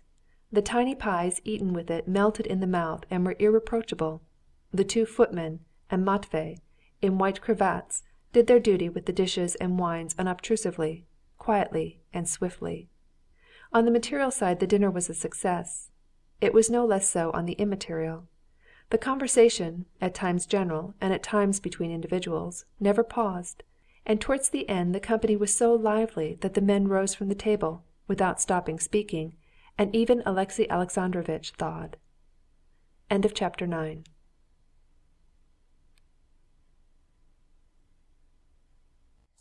Pestov liked thrashing an argument out to the end, and was not satisfied with Sergey Ivanovitch's words, especially as he felt the injustice of his view. "I did not mean," he said over the soup, addressing Alexey Alexandrovitch, "mere density of population alone, but in conjunction with fundamental ideas, and not by means of principles." "It seems to me," Alexey Alexandrovitch said languidly, and with no haste, "that that's the same thing. In my opinion, influence over another people is only possible to the people which has the higher development, which—" "But that's just the question," Pestov broke in his bass. He was always in a hurry to speak, and seemed always to put his whole soul into what he was saying. "In what are we to make higher development consist? The English, the French, the Germans? Which is at the highest stage of development? Which of them will nationalize the other? We see the Rhine provinces have been turned French, but the Germans are not at a lower stage," he shouted. "There is another law at work there." "I fancy that the greater influence is always on the side of true civilization," said Alexey Alexandrovitch, slightly lifting his eyebrows. "But what are we to lay down as the outward signs of true civilization?" said Pestov. "I imagine such signs are generally very well known," said Alexey Alexandrovitch. "But are they fully known?" Sergey Ivanovitch put in with a subtle smile. "Is it the accepted view now that real culture must be purely classical? But we can see most intense disputes on either side of the question, and there is no denying that the opposite camp has strong points in its favor." "You are for classics, Sergey Ivanovitch. Will you take red wine?" said Stepan Arkadyevitch. "I am not expressing my own opinion of either form of culture," Sergey Ivanovitch said, holding out his glass with a smile of condescension, as to a child. "I only say that both sides have strong arguments to support them," he went on, addressing Alexey Alexandrovitch. "My sympathies are classical from education, but in this discussion I am personally unable to arrive at a conclusion. I see no distinct grounds for classical studies being given a preeminence over scientific studies." "The natural sciences have just as great an educational value," put in Pestov. "Take astronomy, like botany, or zoology with its system of general principles." "I cannot quite agree with that," responded Alexey Alexandrovitch. "It seems to me that one must admit that the very process of studying the forms of language has a peculiarly favorable influence on intellectual development. Moreover, it cannot be denied that the influence of the classical authors is in the highest degree moral, while, unfortunately, with the study of the natural sciences are associated the false and noxious doctrines which are the curse of our day." Sergey Ivanovitch would have said something, but Pestov interrupted him in his rich bass. He began warmly contesting the justice of this view. Sergey Ivanovitch waited serenely to speak, obviously with a convincing reply ready. "But," said Sergey Ivanovitch, smiling subtly and addressing Karenin, "one must allow that to weigh all the advantages and disadvantages of classical and scientific studies is a difficult task, and the question which form of education was to be preferred would not have been so quickly and conclusively decided if there had not been in favor of classical education, as you expressed it just now, its moral, anti-nihilist influence." "Undoubtedly." "If it had not been for the distinctive property of anti-nihilistic influence on the side of classical studies, we should have considered the subject more, have weighed the arguments on both sides," said Sergey Ivanovitch with a subtle smile. "We should have given elbow room to both tendencies. But now we know that these little pills of classical learning possess the medicinal property of anti-nihilism, and we boldly prescribe them to our patients. But what if they had no such medicinal property?" he wound up humorously. At Sergey Ivanovitch's little pills everyone laughed. Turovtsin in especial roared loudly and jovially, glad at last to have found something to laugh at, all he ever looked for in listening to conversation. Stepan Arkadyevitch had not made a mistake in inviting Pestov. With Pestov intellectual conversation never flagged for an instant. Directly Sergey Ivanovitch had concluded the conversation with his jest, Pestov promptly started a new one. "I can't agree even," said he, "that the government had that aim. The government obviously is guided by abstract considerations, and remains indifferent to the influence its measures may exercise. The education of women, for instance, would naturally be regarded as likely to be harmful, but the government opens schools and universities for women." And the conversation at once passed to the new subject of the education of women.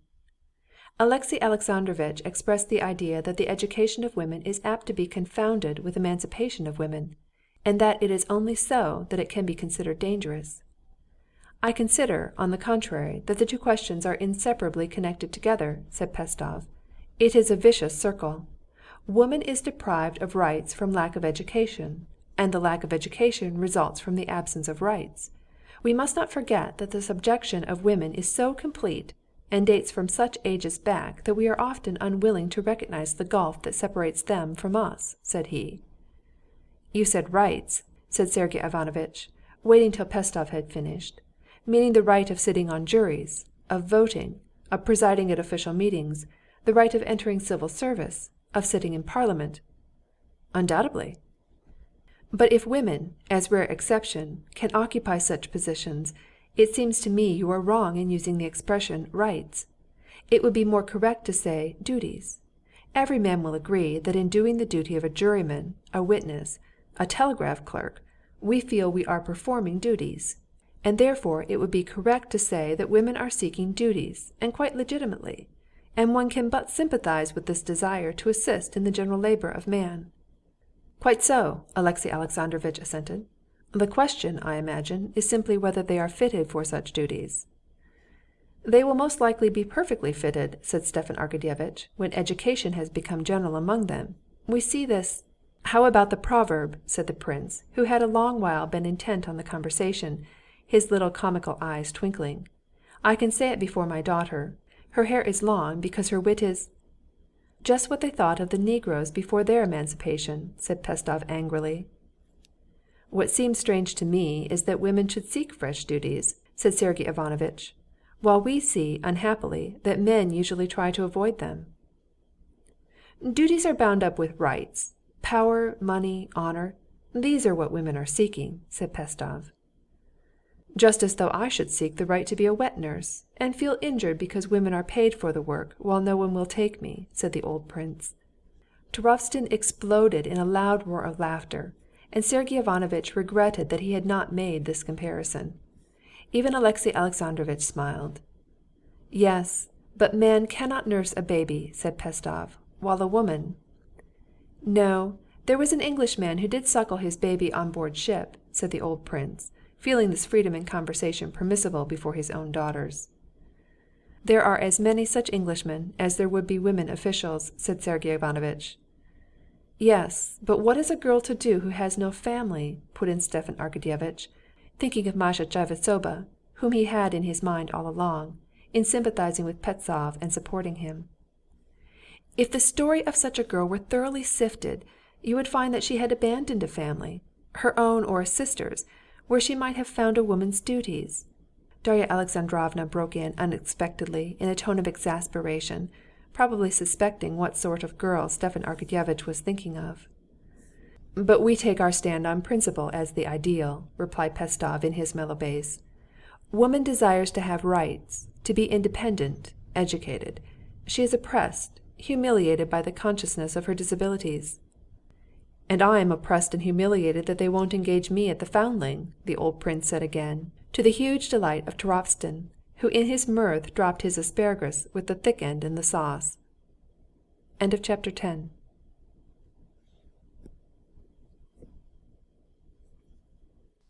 Everyone took part in the conversation except Kitty and Levin. At first, when they were talking of the influence that one people has on another, there rose to Levin's mind what he had to say on the subject. But these ideas, once of such importance in his eyes, seemed to come into his brain as in a dream, and had now not the slightest interest for him.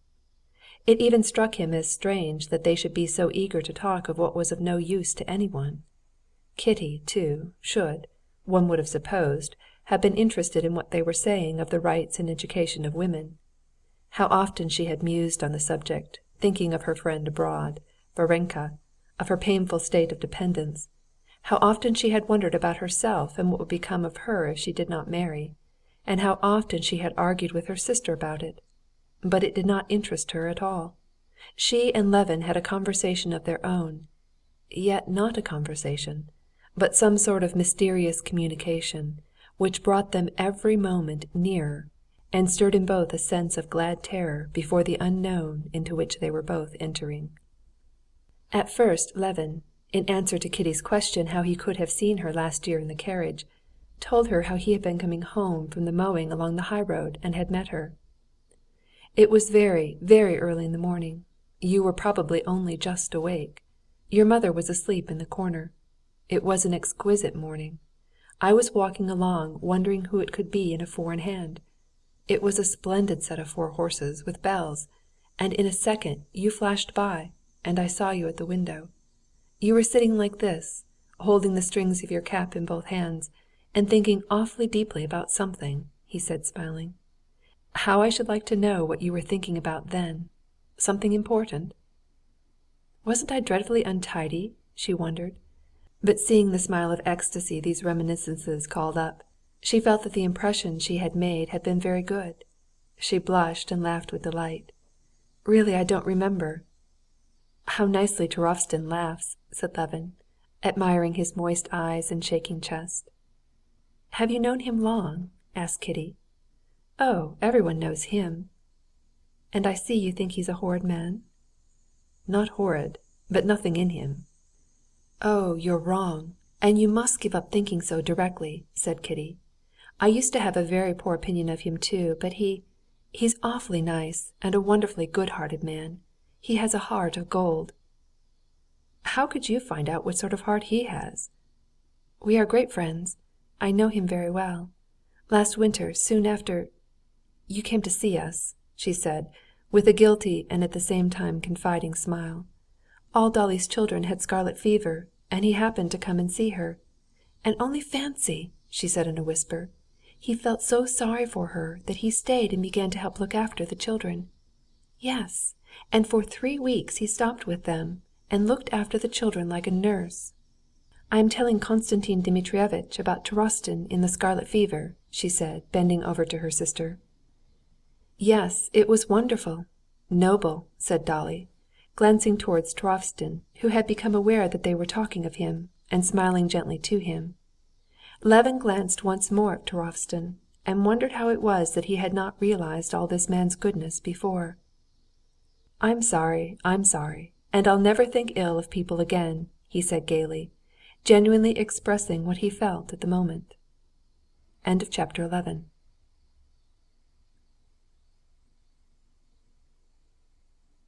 Connected with the conversation that had sprung up on the rights of women there were certain questions as to the inequality of rights in marriage, improper to discuss before the ladies. Pestov had several times during dinner touched upon these questions, but Sergey Ivanovitch and Stepan Arkadyevitch carefully drew him off them. When they rose from the table and the ladies had gone out, Pestov did not follow them, but addressing Alexey Alexandrovitch, he began to expound the chief ground of inequality. The inequality in marriage, in his opinion, lay in the fact that the infidelity of the wife and the infidelity of the husband are punished unequally, both by the law and by public opinion. Stepan Arkadyevitch went hurriedly up to Alexey Alexandrovitch and offered him a cigar. "No, I don't smoke," Alexey Alexandrovitch answered calmly, and as though purposely wishing to show that he was not afraid of the subject, he turned to Pestov with a chilly smile. "I imagine that such a view has a foundation in the very nature of things," he said, and would have gone on to the drawing-room. But at this point Turovtsin broke suddenly and unexpectedly into the conversation, addressing Alexey Alexandrovitch. "You heard perhaps about Pryatchnikov?" asked Turovtsin, warmed up by the champagne he had drunk, and long waiting for an opportunity to break the silence that had weighed on him. "Vasya Pryatchnikov," he said, with a good-natured smile on his damp red lips, addressing himself principally to the most important guest, Alexey Alexandrovitch. "They told me today he fought a duel with Kvitsky at Tver and has killed him." Just as it always seems that one bruises oneself on a sore place, so Stepan Arkadyevitch felt now that the conversation would by ill luck fall every moment on Alexey Alexandrovitch's sore spot. He would again have got his brother-in-law away, but Alexey Alexandrovitch himself inquired with curiosity: "What did Pryatchnikov fight about?" "His wife. Acted like a man, he did. Called him out and shot him." "Ah," said Alexey Alexandrovitch indifferently, and lifting his eyebrows, he went into the drawing-room. "How glad I am you have come," Dolly said with a frightened smile, meeting him in the outer drawing-room. "I must talk to you. Let's sit here." Alexey Alexandrovitch, with the same expression of indifference, given him by his lifted eyebrows, sat down beside Darya Alexandrovna and smiled affectedly. "It's fortunate," said he, "especially as I was meaning to ask you to excuse me, and to be taking leave. I have to start tomorrow." Darya Alexandrovna was firmly convinced of Anna's innocence, and she felt herself growing pale and her lips quivering with anger at this frigid, unfeeling man, who was so calmly intending to ruin her innocent friend. "Alexey Alexandrovitch," she said with desperate resolution, looking him in the face, "I asked you about Anna. You made me no answer. How is she?" "She is, I believe, quite well, Darya Alexandrovna," replied Alexey Alexandrovitch, not looking at her. "Alexey Alexandrovitch, forgive me. I have no right. But I love Anna as a sister, and esteem her. I beg, I beseech you to tell me what is wrong between you. What fault do you find with her?" Alexey Alexandrovitch frowned, and almost closing his eyes, dropped his head. "I presume that your husband has told you the grounds on which I consider it necessary to change my attitude to Anna Arkadyevna," he said, not looking her in the face, but eyeing with displeasure Shtcherbatsky, who was walking across the drawing-room. "I don't believe it. I don't believe it. I can't believe it," Dolly said, clasping her bony hands before her with a vigorous gesture. She rose quickly and laid her hand on Alexey Alexandrovitch's sleeve. "We shall be disturbed here. Come this way, please." Dolly's agitation had an effect on Alexey Alexandrovitch. He got up and submissively followed her to the schoolroom. They sat down to a table covered with an oilcloth cut in slits by penknives. I don't believe it," Dolly said, trying to catch his glance that avoided her.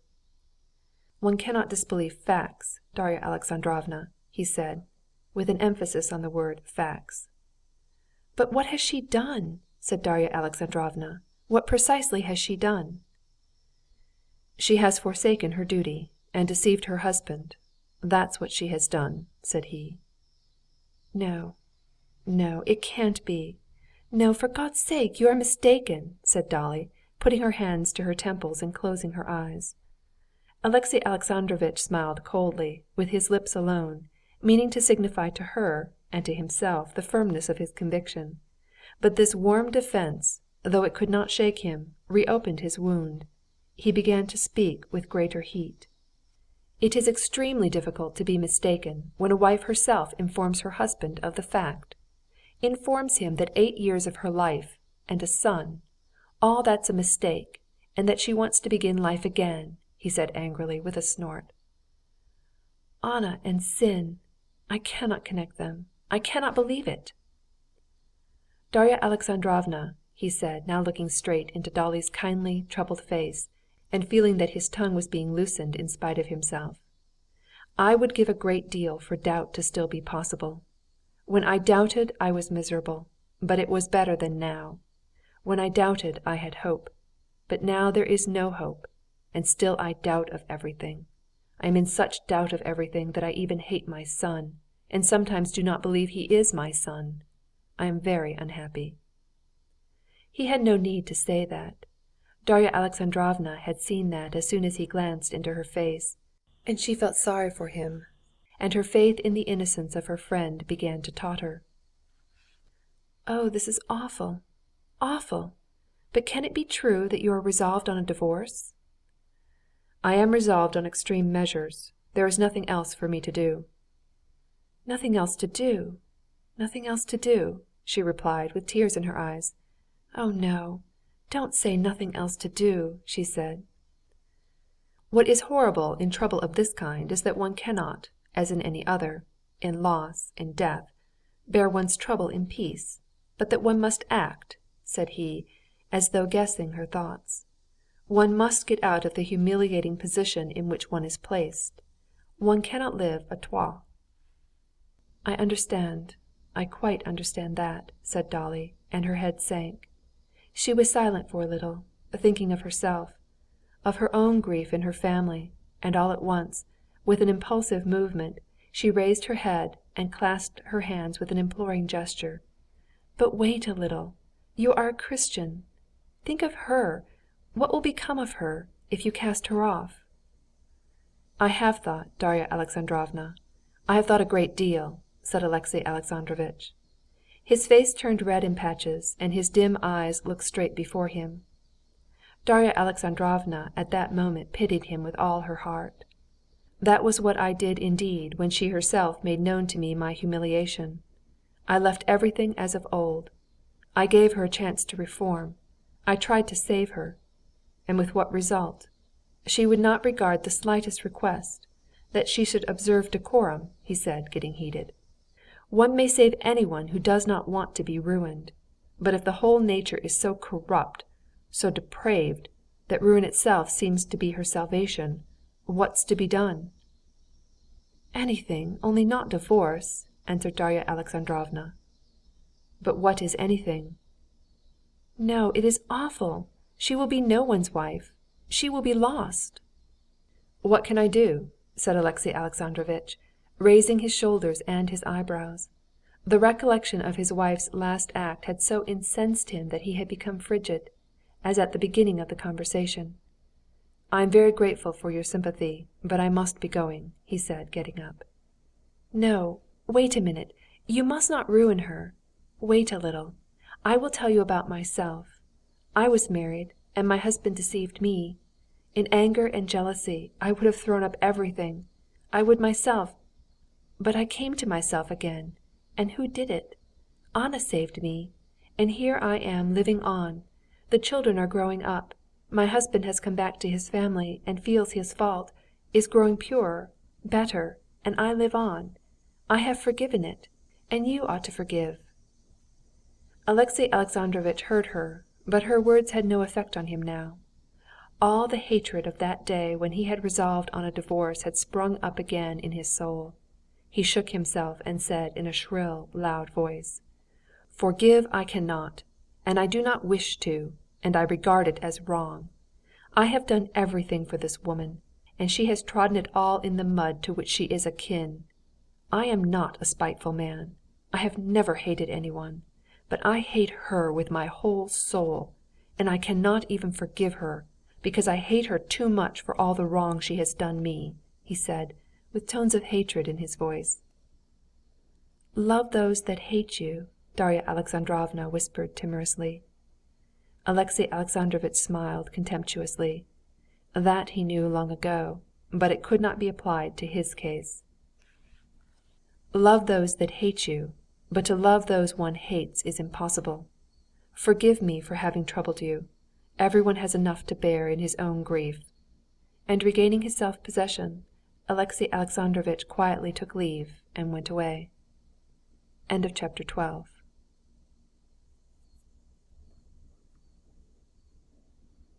When they rose from table, Levin would have liked to follow Kitty into the drawing-room, but he was afraid she might dislike this, as too obviously paying her attention.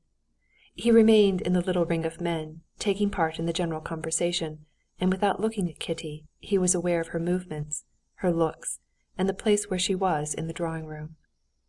He did at once, and without the smallest effort, keep the promise he had made her, always to think well of all men, and to like everyone always. The conversation fell on the village commune, in which Pestov saw a sort of special principle, called by him the choral principle. Levin did not agree with Pestov, nor with his brother, who had a special attitude of his own, both admitting and not admitting the significance of the Russian commune. But he talked to them, simply trying to reconcile and soften their differences. He was not in the least interested in what he said himself, and even less so in what they said. All he wanted was that they and everyone should be happy and contented. He knew now the one thing of importance, and that one thing was at first there in the drawing-room, and then began moving across, and came to a standstill at the door. Without turning round he felt the eyes fixed on him, and the smile, and he could not help turning round. She was standing in the doorway with Shtcherbatsky, looking at him. "I thought you were going towards the piano," he said, going up to her. "That's something I miss in the country. Music." "No, we only came to fetch you and thank you," she said, rewarding him with a smile that was like a gift, "for coming. What do they want to argue for? No one ever convinces anyone, you know." "Yes, that's true," said Levin. "It generally happens that one argues warmly simply because one can't make out what one's opponent wants to prove." Levin had often noticed in discussion between the most intelligent people that after enormous efforts and an enormous expenditure of logical subtleties and words, the disputants finally arrived at being aware that what they had so long been struggling to prove to one another had long ago, from the beginning of the argument, been known to both, but that they liked different things, and would not define what they liked for fear of its being attacked. He had often had the experience of suddenly in a discussion grasping what it was his opponent liked, and at once liking it too, and immediately he found himself agreeing, and then all arguments fell away as useless. Sometimes, too, he had experienced the opposite, expressing at last what he liked himself, which he was devising arguments to defend, and, chancing to express it well and genuinely, he had found his opponent at once agreeing and ceasing to dispute his position. He tried to say this. She knitted her brow, trying to understand, but directly he began to illustrate his meaning, she understood at once. "I know. One must find out what he is arguing for, what is precious to him. Then one can—" She had completely guessed and expressed his badly expressed idea. Levin smiled joyfully. He was struck by this transition from the confused, verbose discussion with Pestov and his brother to this laconic, clear, almost wordless communication of the most complex ideas. Shtcherbatsky moved away from them, and Kitty, going up to a card table, sat down and, taking up the chalk, began drawing diverging circles over the new green cloth. They began again on the subject that had been started at dinner, the liberty and occupations of women.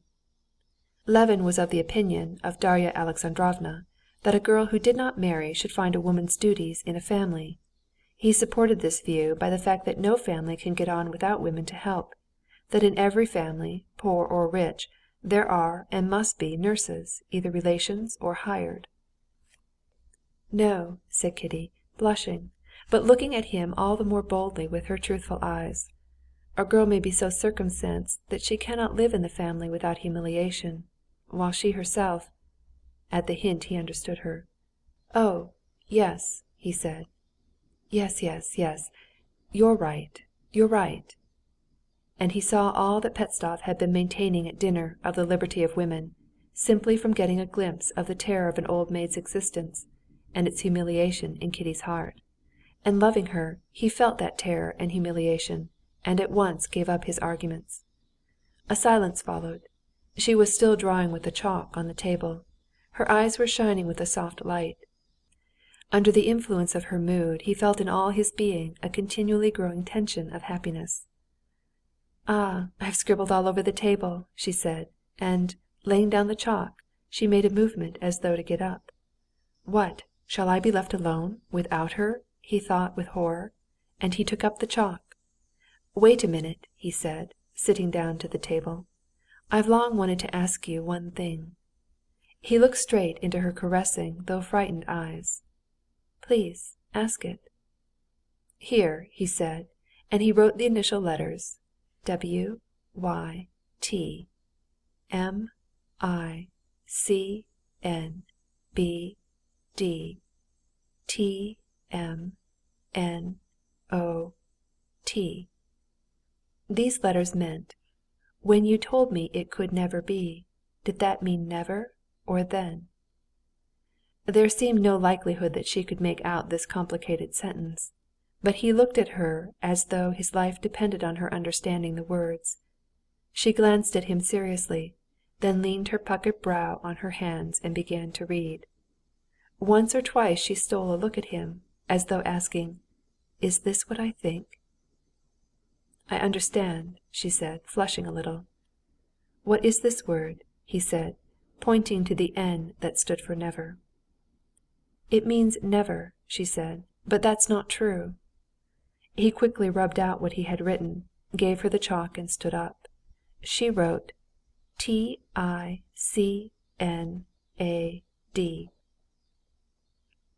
Dolly was completely comforted in the depression caused by her conversation with Alexey Alexandrovitch when she caught sight of the two figures, Kitty with the chalk in her hand, with a shy and a happy smile looking upwards at Levin, and his handsome figure bending over the table with glowing eyes fastened 1 minute on the table and the next on her. He was suddenly radiant. He had understood. It meant, then I could not answer differently. He glanced at her questioningly, timidly. "Only then?" "Yes," her smile answered. "And now?" he asked. "Well, read this. I'll tell you what I should like so much." She wrote the initial letters IYCFAFWH. This meant, if you could forget and forgive what happened. He snatched the chalk with nervous, trembling fingers, and breaking it, wrote the initial letters of the following phrase: "I have nothing to forget and to forgive. I have never ceased to love you." She glanced at him with a smile that did not waver. "I understand," she said in a whisper. He sat down and wrote a long phrase. She understood it all, and without asking him, "Is it this?" took the chalk and at once answered. For a long while he could not understand what she had written, and often looked into her eyes. He was stupefied with happiness. He could not supply the words she had meant, but in her charming eyes, beaming with happiness, he saw all he needed to know. And he wrote 3 letters, but he had hardly finished writing when she read them over her arm, and herself finished, and wrote the answer, "Yes." "You're playing secrétaire," said the old prince. "But we must really be getting along, if you want to be in time at the theatre." Levin got up and escorted Kitty to the door. In their conversation everything had been said. It had been said that she loved him, and that she would tell her father and mother that he would come tomorrow morning. Chapter 13.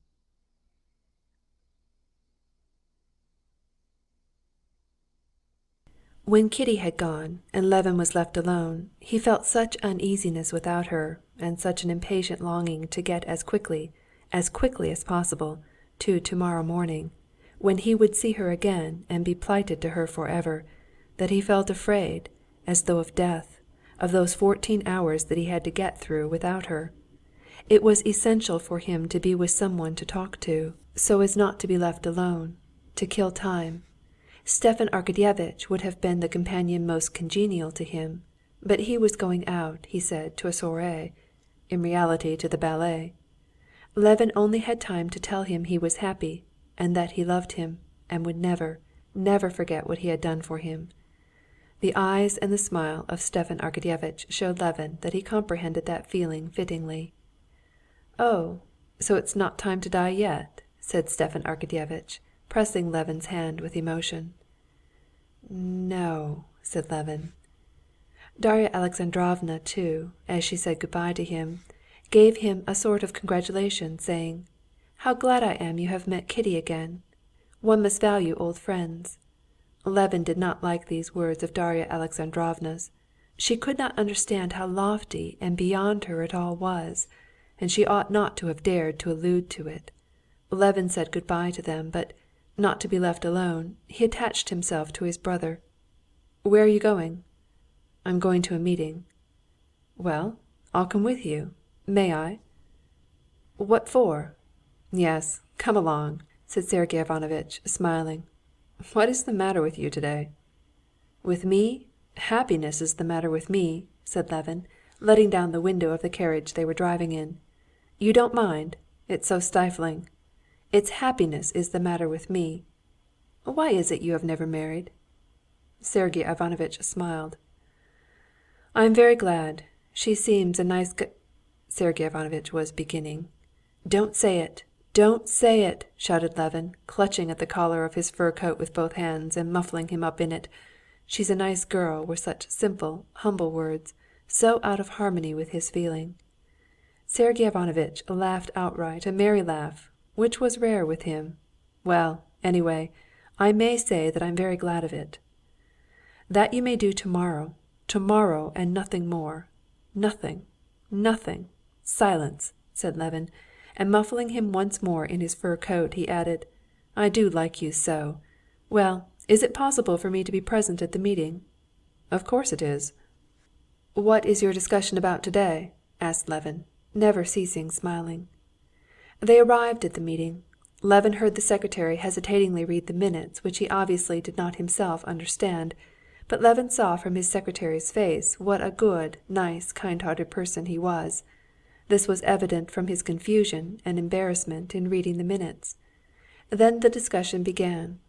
They were disputing about the misappropriation of certain sums and the laying of certain pipes, and Sergey Ivanovitch was very cutting to two members, and said something at great length with an air of triumph, and another member, scribbling something on a bit of paper, began timidly at first, but afterwards answered him very viciously and delightfully. And then Sviazhsky, he was there too, said something too, very handsomely and nobly.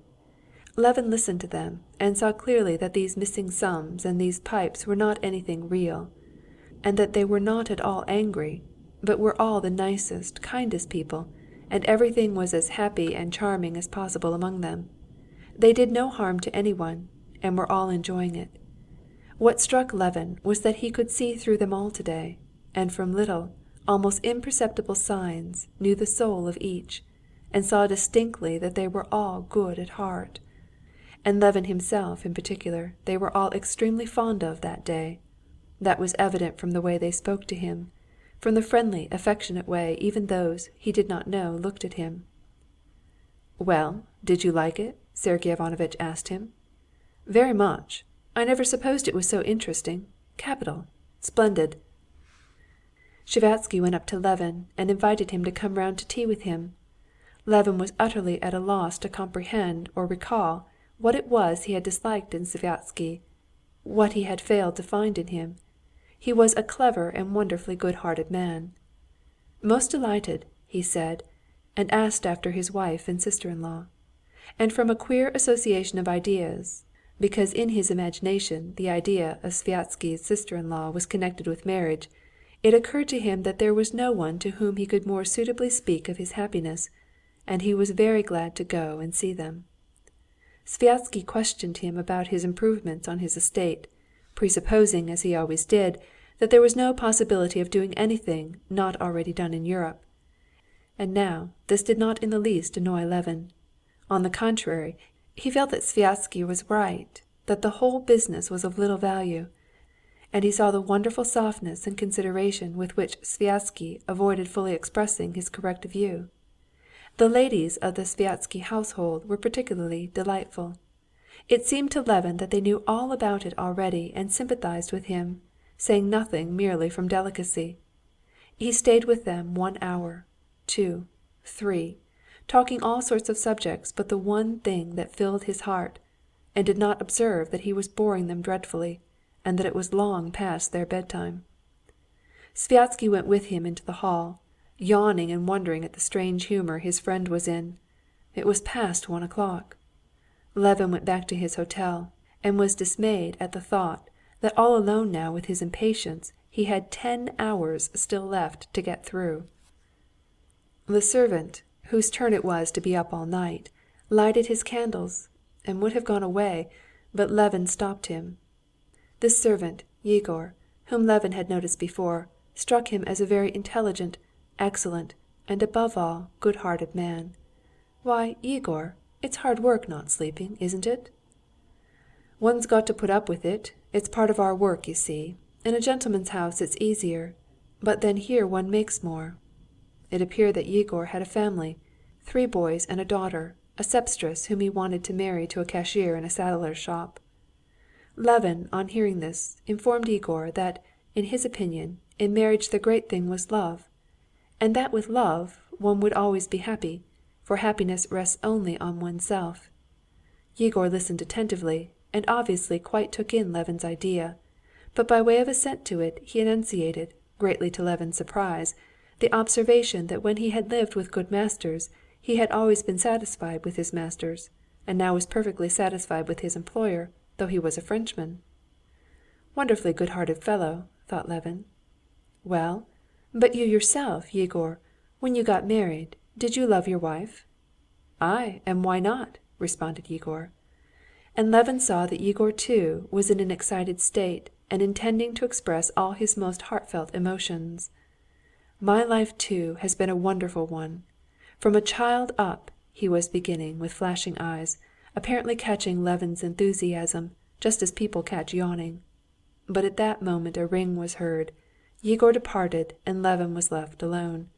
He had eaten scarcely anything at dinner, had refused tea and supper at Sviazhsky's, but he was incapable of thinking of supper. He had not slept the previous night, but was incapable of thinking of sleep either. His room was cold, but he was oppressed by heat. He opened both the movable panes in his window and sat down to the table opposite the panes. Over the snow-covered roofs could be seen a decorated cross with chains, and above it the rising triangle of Charles Wain with the yellowish light of Capella. He gazed at the cross, then at the stars, drank in the fresh freezing air that flowed evenly into the room, and followed as though in a dream the images and memories that rose in his imagination. At 4 o'clock he heard steps in the passage and peeped out at the door. It was the gambler, Myaskin, whom he knew was coming from the club. He walked gloomily, frowning and coughing. "Poor unlucky fellow," thought Levin, and tears came into his eyes from love and pity for this man. He would have talked with him and tried to comfort him, but remembering that he had nothing but his shirt on, he changed his mind and sat down again at the open pane to bathe in the cold air and gaze at the exquisite lines of the cross, silent but full of meaning for him, and the mounting lurid yellow star. At 7 o'clock there was a noise of people polishing the floors, and bells ringing in some servants' department, and Levin felt that he was beginning to get frozen. He closed the pane, washed, dressed, and went out into the street. End of chapter 14.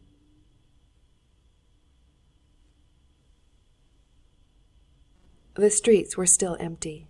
Levin went to the house of the Shtcherbatskys. The visitors' doors were closed and everything was asleep. He walked back, went into his room again, and asked for coffee. The day servant, not Yegor this time, brought it to him. Levin would have entered into conversation with him, but a bell rang for the servant and he went out. Levin tried to drink coffee and put some roll in his mouth, but his mouth was quite at a loss with what to do with the roll. Levin, rejecting the roll, put on his coat and went out again for a walk. It was 9 o'clock when he reached the Shtcherbatskys' steps the second time. In the house they were only just up, and the cook came out to go marketing. He had to go through at least 2 hours more. All that night and morning Levin lived perfectly unconsciously, and felt perfectly lifted out of the conditions of material life. He had eaten nothing for a whole day.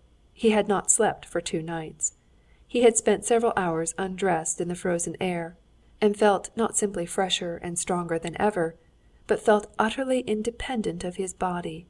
He moved without muscular effort, and felt as if he could do anything. He was convinced he could fly upwards, or lift the corner of the house if need be. He spent the remainder of the time in the street, incessantly looking at his watch and gazing about him. And what he saw then, he never saw again after. The children especially going to school, the bluish doves flying down from the roofs to the pavement, and the little loaves covered with flour, thrust out by an unseen hand, touched him. Those loaves, those doves, and those two boys were not earthly creatures. It all happened at the same time. A boy ran towards a dove and glanced smiling at Levin. The dove with a whir of her wings started away, flashing in the sun, amid grains of snow that quivered in the air, while from a little window there came a smell of freshly baked bread, and the loaves were put out. All of this together was so extraordinarily nice that Levin laughed and cried with delight. Going a long way round to Gadzetsny Place and Kislovka, he went back again to the hotel, and putting his watch before him, he sat down to wait for 12 o'clock. In the next room they were talking about some sort of machines, and swindling, and coughing their morning coughs. They did not realize that the hand was near 12. The hand reached it. Levin went out onto the steps. The sledge drivers clearly knew all about it. They crowded round Levin with happy faces, quarreling among themselves and offering their services.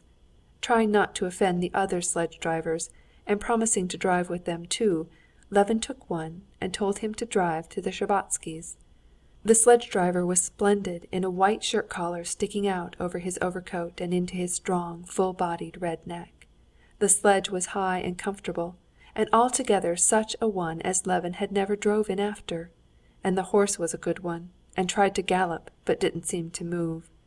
The driver knew the Shtcherbatskys' house, and drew up at the entrance with a curve of his arm and a ho, especially indicative of respect for his fare. The Shtcherbatskys' hall porter certainly knew all about it. This was evident from the smile in his eyes and the way he said, "Well, it's a long time since you've been to see us, Konstantin Dmitrievitch." Not only he knew all about it, but he was unmistakably delighted and making efforts to conceal his joy. Looking into his kindly old eyes, Levin realized even something new in his happiness. "Are they up? Pray walk in. Leave it here," said he, smiling as Levin would have come back to take his hat. That meant something. "To whom shall I announce your honor?" asked the footman. The footman, though a young man, and one of the new school of footmen, a dandy, was a very kind-hearted, good fellow, and he too knew all about it. "The princess, the prince, the young princess," said Levin. The first person he saw was Mademoiselle Linon. She walked across the room, and her ringlets and her face were beaming. He had only just spoken to her, when suddenly he heard the rustle of a skirt at the door, and Mademoiselle Linon vanished from Levin's eyes, and a joyful terror came over him at the nervousness of his happiness. Mademoiselle Linon was in great haste, and leaving him, went out at the other door. Directly she had gone out, swift, light steps sounded on the parquet, and his bliss, his life, himself, what was best in himself, what he had so long sought and longed for, was quickly, so quickly approaching him. She did not walk, but seemed, by some unseen force, to float to him. He saw nothing but her clear, truthful eyes, frightened by the same bliss of love that flooded his heart.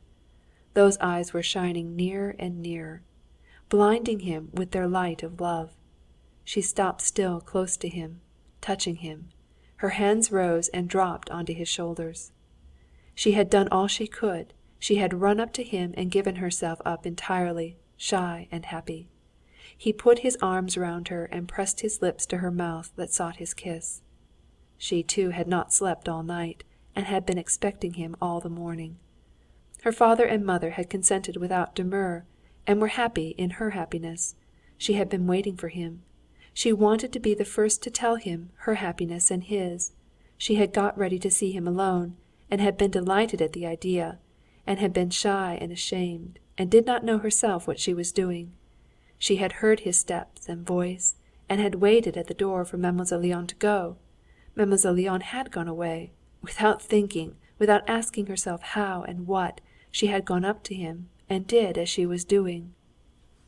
"Let us go to mamma," she said, taking him by the hand. For a long while he could say nothing, not so much because he was afraid of desecrating the loftiness of his emotion by a word, as that every time he tried to say something, instead of words he felt that tears of happiness were welling up, He took her hand and kissed it. "Can it be true?" he said at last in a choked voice. "I can't believe you love me, dear." She smiled at that dear, and at the timidity with which he gazed at her. "Yes," she said significantly, deliberately. "I am so happy." Now letting go his hands, she went into the drawing-room.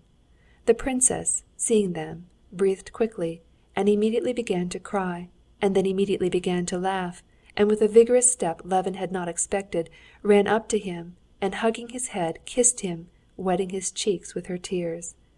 "So it is all settled. I am glad. Love her. I am glad. Kitty." "You have not been long settling things," said the old prince, trying to seem unmoved, but Levin noticed that his eyes were wet when he turned to him. "I've always wished for this," said the prince, taking Levin by the arm and drawing him towards himself, even when this little featherhead fancied— "Papa!" shrieked Kitty, and shut his mouth with her hands. "Well, I won't," he said. "I'm very, very Oh, what a fool I am!" He embraced Kitty, kissed her face, her hand, her face again, and made the sign of the cross over her.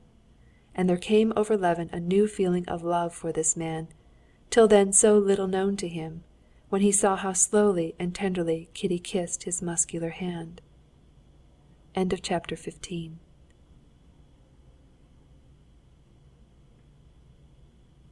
The princess sat in her armchair, silent and smiling. The prince sat down beside her. Kitty stood by her father's chair, still holding his hand. All were silent. The princess was the first to put everything into words, and to translate all the thoughts and feelings into practical questions, and all equally felt this strange and painful for the first minute. "When is it to be? We must have the benediction and announcement. And when's the wedding to be? What do you think, Alexander?" "Here he is," said the old prince, pointing to Levin. "He's the principal person in the matter." "When?" said Levin, blushing. "Tomorrow. If you ask me, I should say, the benediction today and the wedding tomorrow." "Come, mon cher, that's nonsense." "Well, in a week." "He's quite mad." "No? Why so?" "Well, upon my word," said the mother, smiling, delighted at this haste. "How about the trousseau?" "Will there really be a trousseau and all that?" Levin thought with horror. "But can the trousseau and the benediction and all that, can it spoil my happiness? Nothing can spoil it." He glanced at Kitty, and noticed that she was not in the least, not the very least, disturbed by the idea of the trousseau. "Then it must be all right," he thought. "Oh, I know nothing about it. I only said what I should like," he said apologetically. "We'll talk it over then. The benediction and the announcement can take place now. That's very well." The princess went up to her husband, kissed him, and would have gone away, but he kept her, embraced her, and, tenderly as a young lover, kissed her several times, smiling. The old people were obviously muddled for a moment, and did not quite know whether it was they who were in love again or their daughter. When the prince and princess had gone, Levin went up to his betrothed and took her hand. He was self-possessed now and could speak, and he had a great deal he wanted to tell her. But he said not at all what he had to say. "How I knew it would be so! I never hoped for it, and yet in my heart I was always sure," he said. "I believed that it was ordained." "And I," said she. "Even when—" She stopped and went on again, looking at him resolutely with her truthful eyes. "Even when I thrust from me my happiness, I always loved you alone, but I was carried away. I ought to tell you. Can you forgive that?" "Perhaps it was for the best. You will have to forgive me so much. I ought to tell you." This was one of the things he had meant to speak about. He had resolved from the first to tell her two things: that he was not chaste as she was, and that he was not a believer. It was agonizing, but he considered he ought to tell her both these facts. "No, not now. Later," he said. "Very well, later. But you must certainly tell me. I am not afraid of anything. I want to know everything. Now it is settled." He added, "Settled that you'll take me whatever I may be. You won't give me up. Yes?" "Yes, yes." Their conversation was interrupted by Mademoiselle Linon, who, with an affected but tender smile, came to congratulate her favorite pupil. Before she had gone, the servants came in with their congratulations. Then relations arrived, and there began that state of blissful absurdity from which Levin did not emerge till the day after his wedding. Levin was in a continual state of awkwardness and discomfort, but the intensity of his happiness went on all the while increasing. He felt continually that a great deal was being expected of him, what he did not know, and he did everything he was told, and it all gave him happiness. He had thought his engagement would have nothing about it like others, that the ordinary conditions of engaged couples would spoil his special happiness. But it ended in his doing exactly as other people did, and his happiness being only increased thereby, and becoming more and more special, more and more unlike anything that had ever happened. "Now we shall have sweetmeats to eat," said Mademoiselle Linon, and Levin drove off to buy sweetmeats. "Well, I'm very glad," said Sviazhsky. "I advise you to get the bouquets from Fomin's." "Oh, are they wanted?" And he drove to Fomin's. His brother offered to lend him money, as he would have so many expenses, presents to give. "Oh, are presents wanted?" And he galloped to Fold's. And at the confectioner's, and at Fomin's, and at Fold's, he saw that he was expected, that they were pleased to see him, and prided themselves on his happiness, just as everyone whom he had to do with during those days. What was extraordinary was that everyone not only liked him, but even people previously unsympathetic, cold and callous, were enthusiastic over him, gave way to him in everything, treated his feeling with tenderness and delicacy, and shared his conviction that he was the happiest man in the world because his betrothed was beyond perfection. Kitty too felt the same thing. When Countess Nordston ventured to hint that she had hoped for something better, Kitty was so angry and proved so conclusively that nothing in the world could be better than Levin, that Countess Nordston had to admit it, and in Kitty's presence never met Levin without a smile of ecstatic admiration. The confession he had promised was the one painful incident of this time. He consulted the old prince, and with his sanction gave Kitty his diary, in which there was written the confession that tortured him. He had written this diary at the time with a view to his future wife. Two things caused him anguish: his lack of purity and his lack of faith. His confession of unbelief passed unnoticed. She was religious, had never doubted the truths of religion, but his external unbelief did not affect her in the least. Through love she knew all his soul, and in his soul she saw what she wanted, and that such a state of soul should be called unbelieving was to her a matter of no account. The other confession set her weeping bitterly. Levin, not without an inner struggle, handed her his diary. He knew that between him and her there could not be, and should not be, secrets, and so he had decided that so it must be. But he had not realized what an effect it would have on her. He had not put himself in her place. It was only when, the same evening, he came to their house before the theater, went into her room and saw her tear-stained, pitiful, sweet face, miserable with suffering he had caused and nothing could undo. He felt the abyss that separated his shameful past from her dove-like purity, and was appalled at what he had done. "Take them, take these dreadful books," she said, pushing away the notebooks lying before her on the table. "Why did you give them to me? No, it was better anyway," she added, touched by his despairing face. "But it's awful, awful." His head sank and he was silent. He could say nothing. "You can't forgive me," he whispered. "Yes, I forgive you, but it's terrible." But his happiness was so immense that this confession did not shatter it. It only added another shade to it. She forgave him, but from that time more than ever he considered himself unworthy of her, morally bowed down lower than ever before her, and prized more highly than ever his undeserved happiness. End of chapter 16.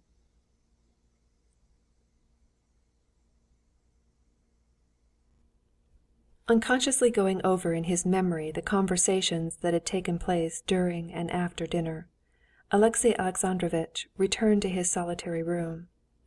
Darya Alexandrovna's words about forgiveness had aroused in him nothing but annoyance.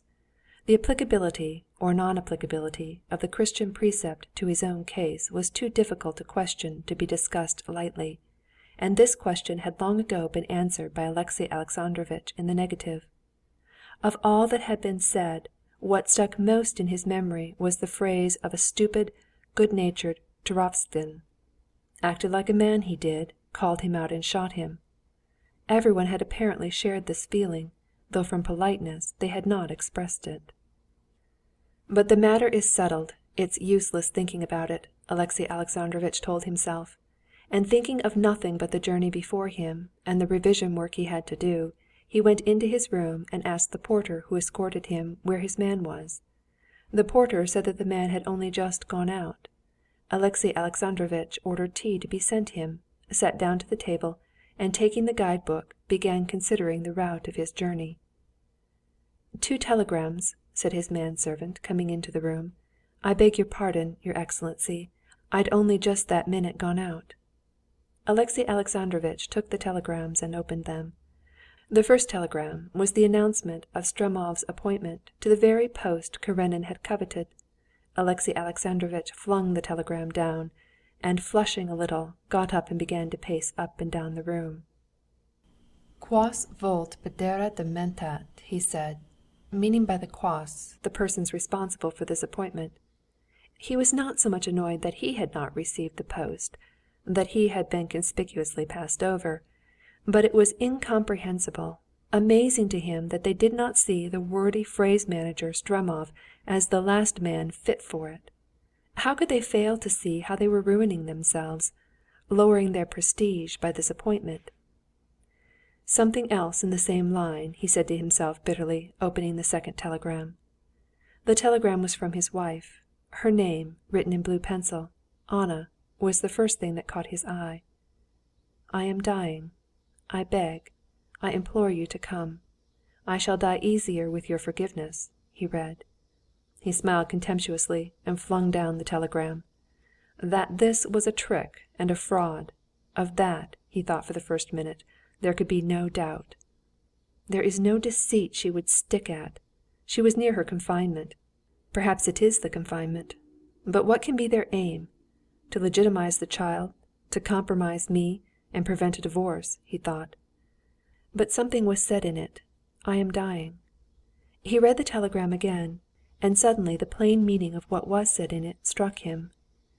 And if it is true, he said to himself, if it is true that in the moment of agony and nearness to death she is genuinely penitent, and I, taking it for a trick, refuse to go, that would not only be cruel, and everyone would blame me, but it would be stupid on my part. Porter, call a coach. I'm going to Petersburg, he said to his servant. Alexey Alexandrovitch decided that he would go to Petersburg and see his wife. If her illness was a trick, he would say nothing and go away again. If she really was in danger and wished to see him before her death, he would forgive her if he found her alive, and pay her the last duties if he came too late. All the way he thought no more of what he ought to do. With a sense of weariness and uncleanness from the night spent in the train, in the early fog of Petersburg, Alexey Alexandrovitch drove through the deserted Nevsky and stared straight before him, not thinking of what was awaiting him. He could not think about it, because in picturing what would happen, he could not drive away the reflection that her death would at once remove all the difficulty of his position. Bakers, closed shops, night cabmen, porters sweeping the pavements flashed past his eyes, and he watched it all, trying to smother the thought of what was awaiting him, and what he dared not hope for, and yet was hoping for. He drove up to the steps. A sledge and a carriage with the coachman asleep stood at the entrance. As he went into the entry, Alexey Alexandrovitch, as it were, got out his resolution from the remotest corner of his brain, and mastered it thoroughly. Its meaning ran, if it's a trick, then calm contempt and departure. If truth, do what is proper. The porter opened the door before Alexey Alexandrovitch rang. The porter, Kapitonitch, looked queer in an old coat, without a tie, and in slippers. "How is your mistress?" "A successful confinement yesterday."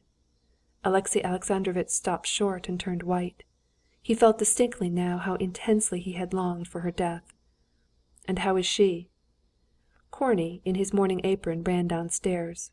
"Very ill," he answered. "There was a consultation yesterday, and the doctor's here now."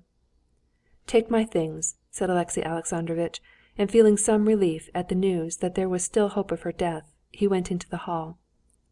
On the hat stand there was a military overcoat. Alexey Alexandrovitch noticed it, and asked, "Who is here?" "The doctor, the midwife, and Count Vronsky." Alexey Alexandrovitch went into the inner rooms. In the drawing-room there was no one. At the sound of his steps there came out of her boudoir the midwife in a cap with lilac ribbons. She went up to Alexey Alexandrovitch, and with the familiarity given by the approach of death took him by the arm and drew him towards the bedroom. "Thank God you've come. She keeps on about you, and nothing but you," she said. "Make haste with the ice," the doctor's peremptory voice said from the bedroom. Alexey Alexandrovitch went into her boudoir. At the table, sitting sideways on a low chair, was Vronsky, his face hidden in his hands, weeping. He jumped up at the doctor's voice, took his hands from his face, and saw Alexey Alexandrovitch. Seeing the husband, he was so overwhelmed that he sat down again, drawing his head down to his shoulders, as if he wanted to disappear. But he made an effort over himself, got up, and said, "She is dying. The doctors say there is no hope. I am entirely in your power. Only let me be here, though I am at your disposal. Alexey Alexandrovitch, seeing Vronsky's tears, felt a rush of nervous emotion always produced in him by the sight of other people's suffering. He turned away his face and moved hurriedly to the door, without hearing the rest of his words. From the bedroom came the sound of Anna's voice saying something. Her voice was lively, eager, with exceedingly distinct intonations. Alexey Alexandrovitch went into the bedroom and went up to the bed. She was lying turned with her face towards him. Her cheeks were flushed crimson, her eyes glittered. Her little white hands thrust out from the sleeves of her dressing-gown were playing with the quilt, twisting it about. It seemed as though she were not only well and blooming, but in the happiest frame of mind.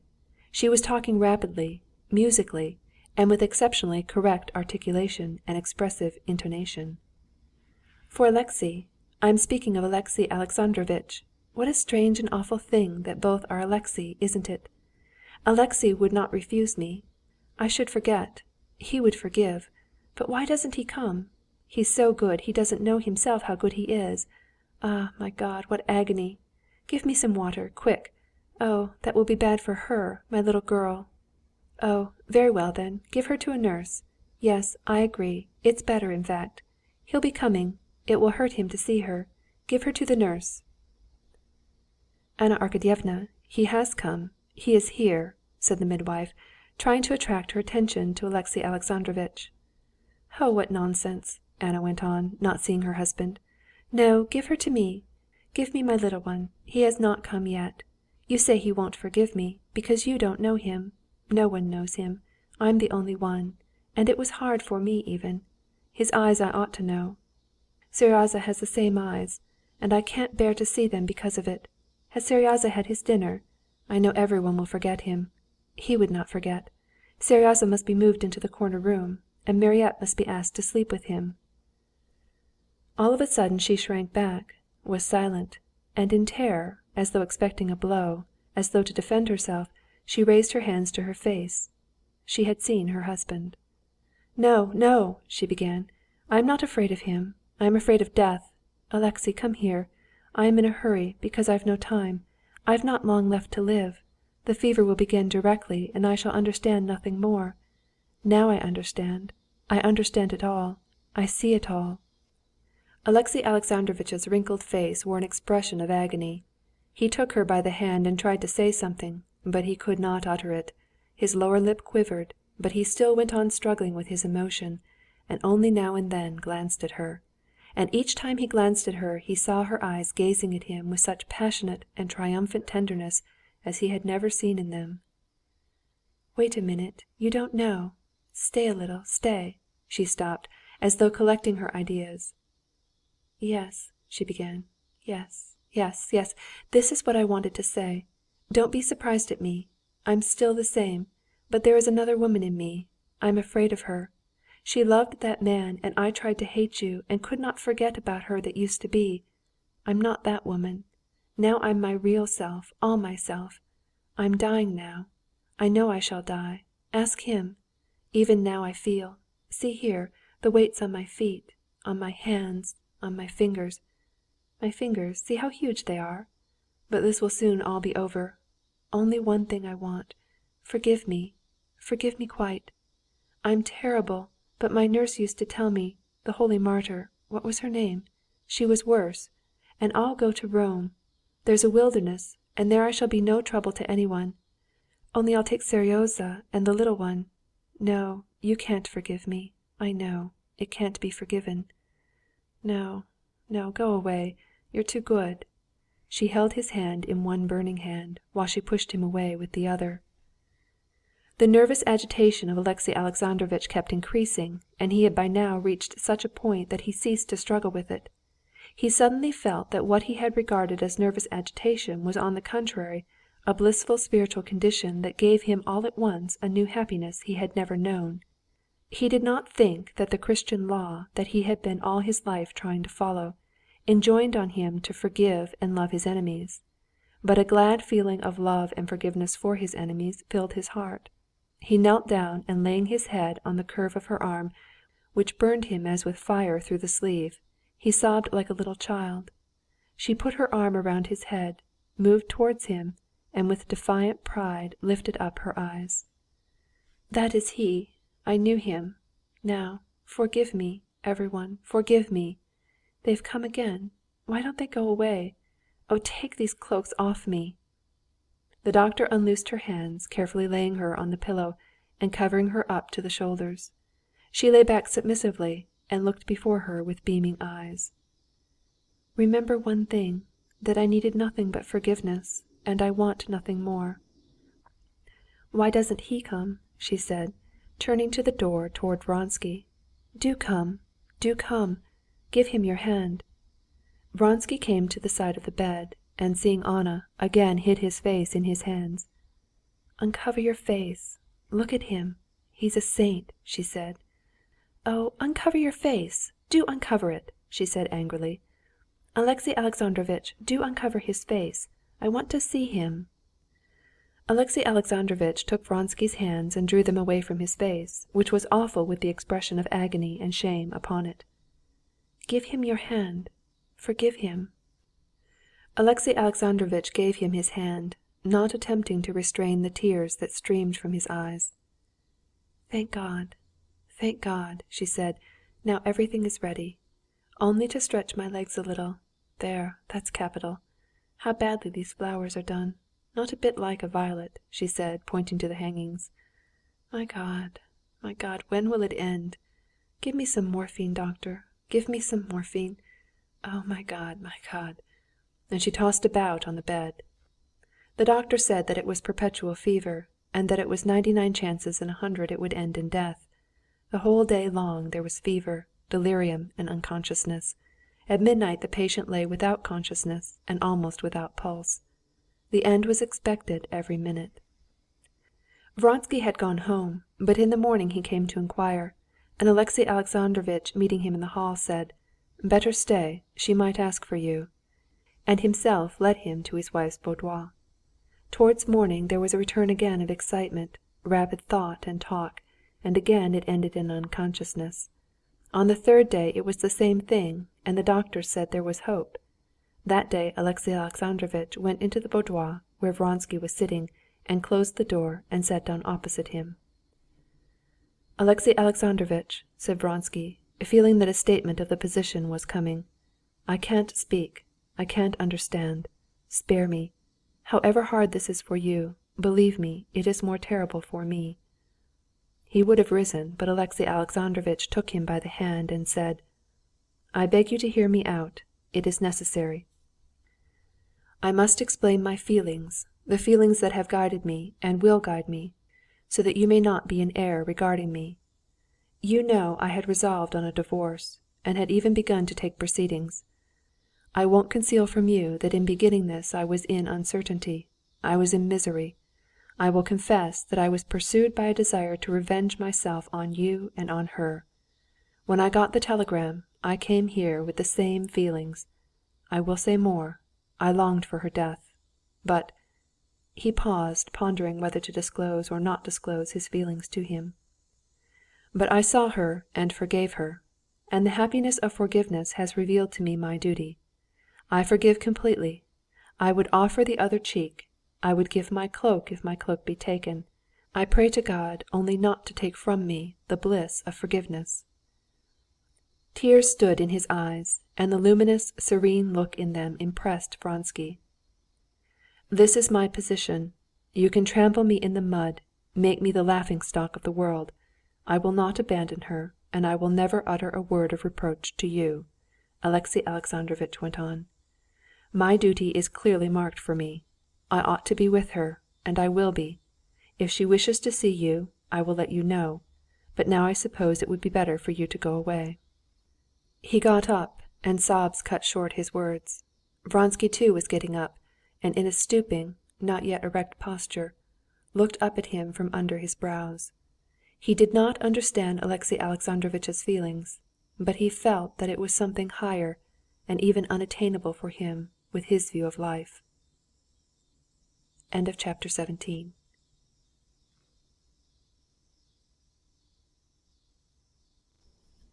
After the conversation with Alexey Alexandrovitch, Vronsky went out onto the steps of the Karenins' house and stood still, with difficulty remembering where he was and where he ought to walk or drive.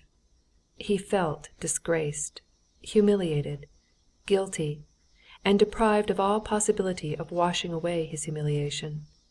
He felt thrust out of the beaten track along which he had so proudly and lightly walked till then. All the habits and rules of his life that had seemed so firm had turned out suddenly false and inapplicable.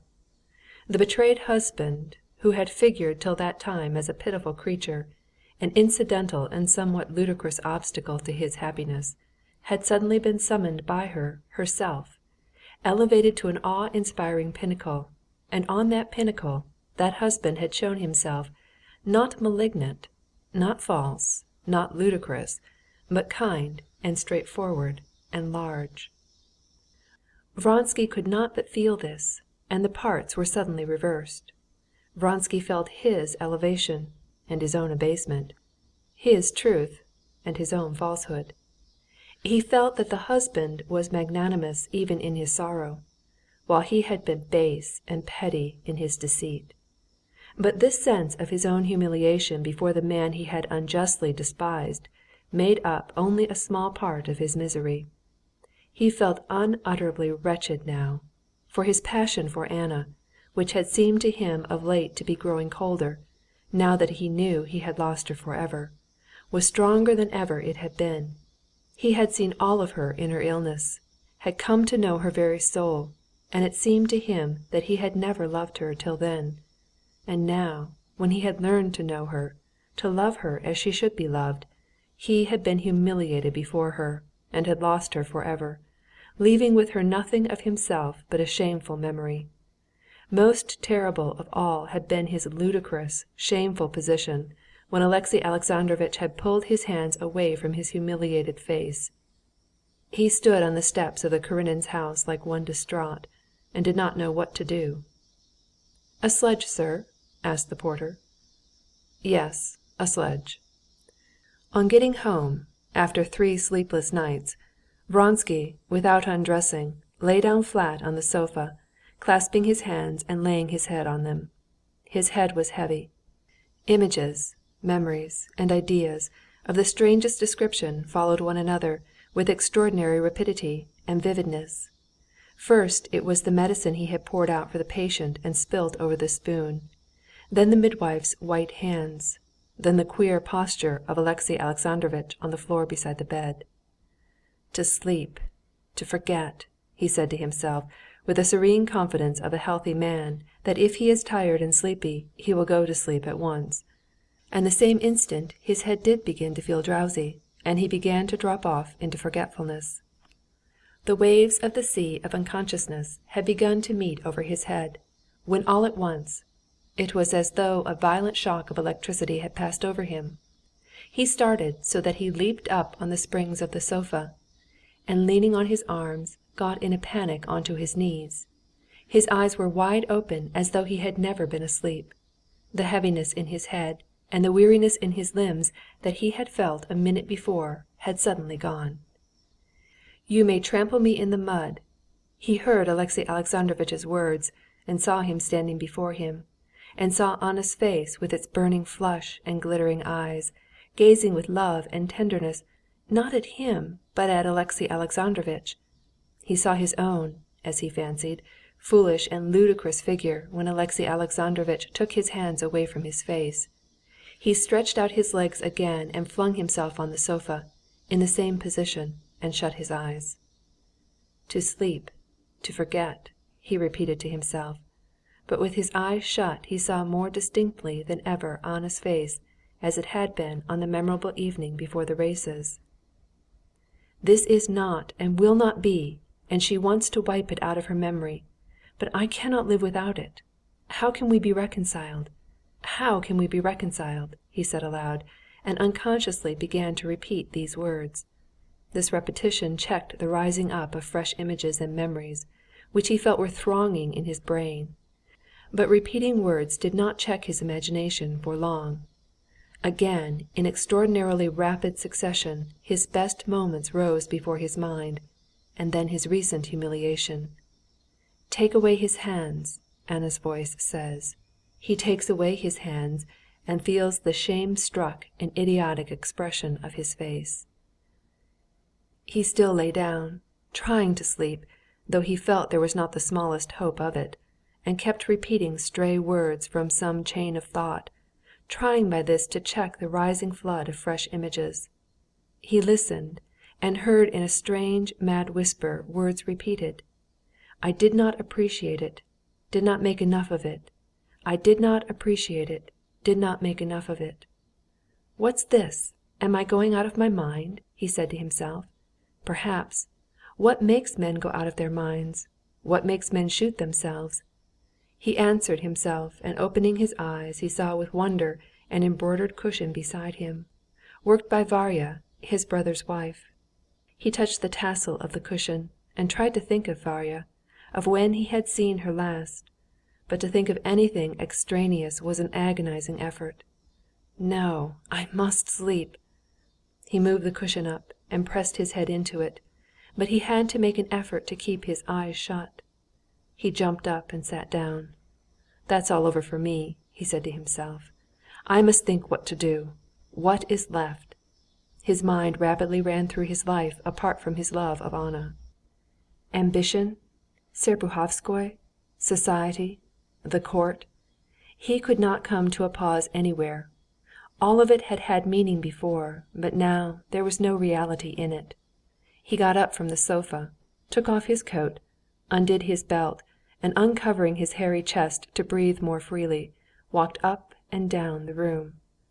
"This is how people go mad," he repeated, "and how they shoot themselves.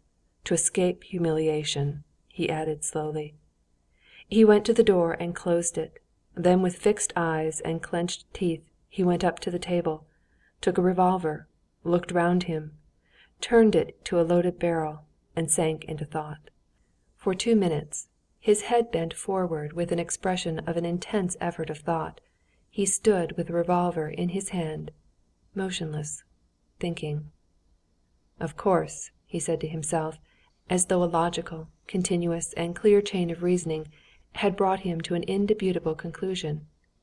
In reality this "of course," that seemed convincing to him, was simply the result of exactly the same circle of memories and images through which he had passed 10 times already during the last hour, memories of happiness lost forever.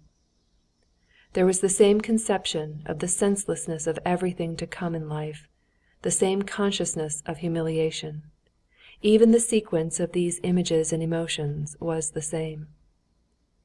"Of course," he repeated, when for the 3rd time his thought passed again round the same spell-bound circle of memories and images, and pulling the revolver to the left side of his chest, and clutching it vigorously with his whole hand, as it were, squeezing it in his fist, he pulled the trigger.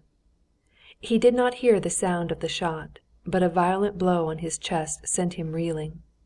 He tried to clutch at the edge of the table, dropped the revolver, staggered and sat down on the ground, looking about him in astonishment.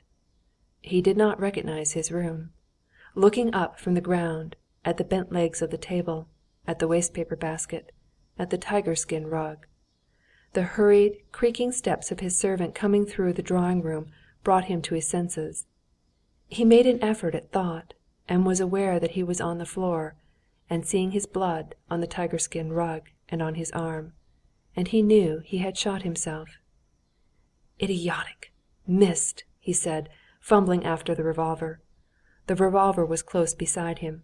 He saw it farther off. Still feeling for it, he stretched out to the other side, and not being strong enough to keep his balance, fell over, streaming with blood. The elegant whiskered manservant, who used to be continually complaining to his acquaintances of the delicacy of his nerves, was so panic-stricken on seeing his master lying on the floor that he left him losing blood while he ran for assistance. An hour later, Varya, his brother's wife, had arrived, and with the assistance of 3 doctors, whom she had sent for in all directions, and who all appeared at the same moment, she got the wounded man to bed, and remained to nurse him. End of chapter 18.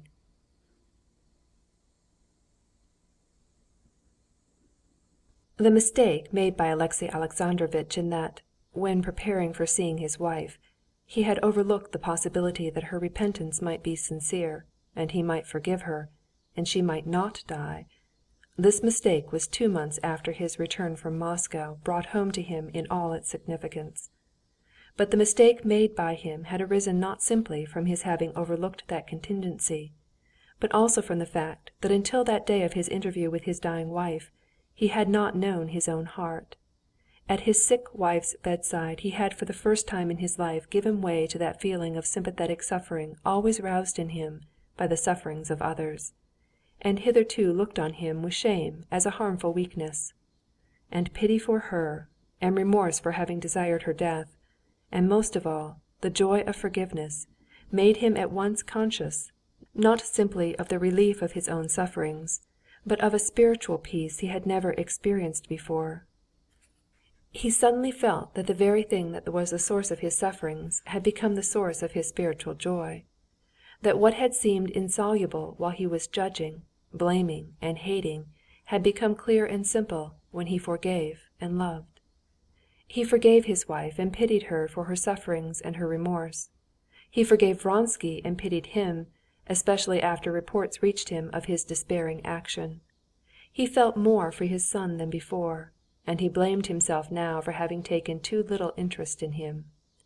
But for the little newborn baby he felt a quite peculiar sentiment, not of pity only, but of tenderness.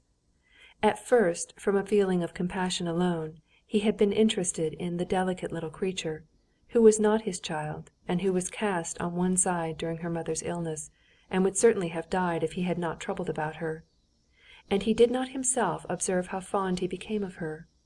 He would go into the nursery several times a day, and sit there for a long while, so that the nurses, who were at first afraid of him, got quite used to his presence.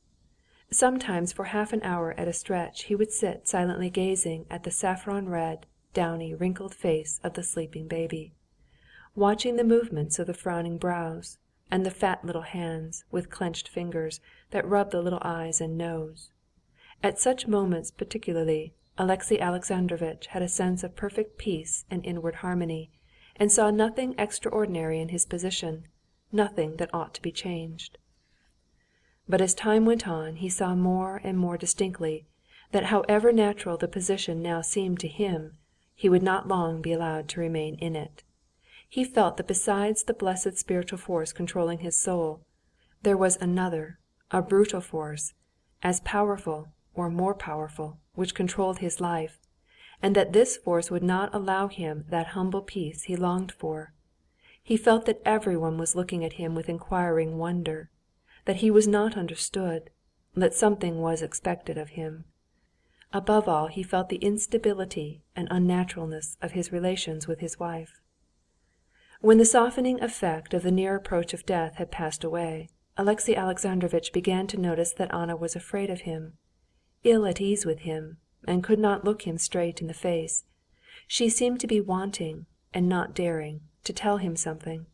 As though foreseeing their present relations could not continue, she seemed to be expecting something from him.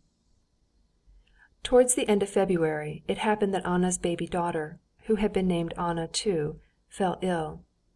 Alexey Alexandrovitch was in the nursery in the morning, and leaving orders for the doctor to be sent for, he went to his office. On finishing his work he returned home at 4. Going into the hall he saw a handsome groom, in a braided livery and a bear fur cape, holding a white fur cloak. "Who is here?" said Alexey Alexandrovitch.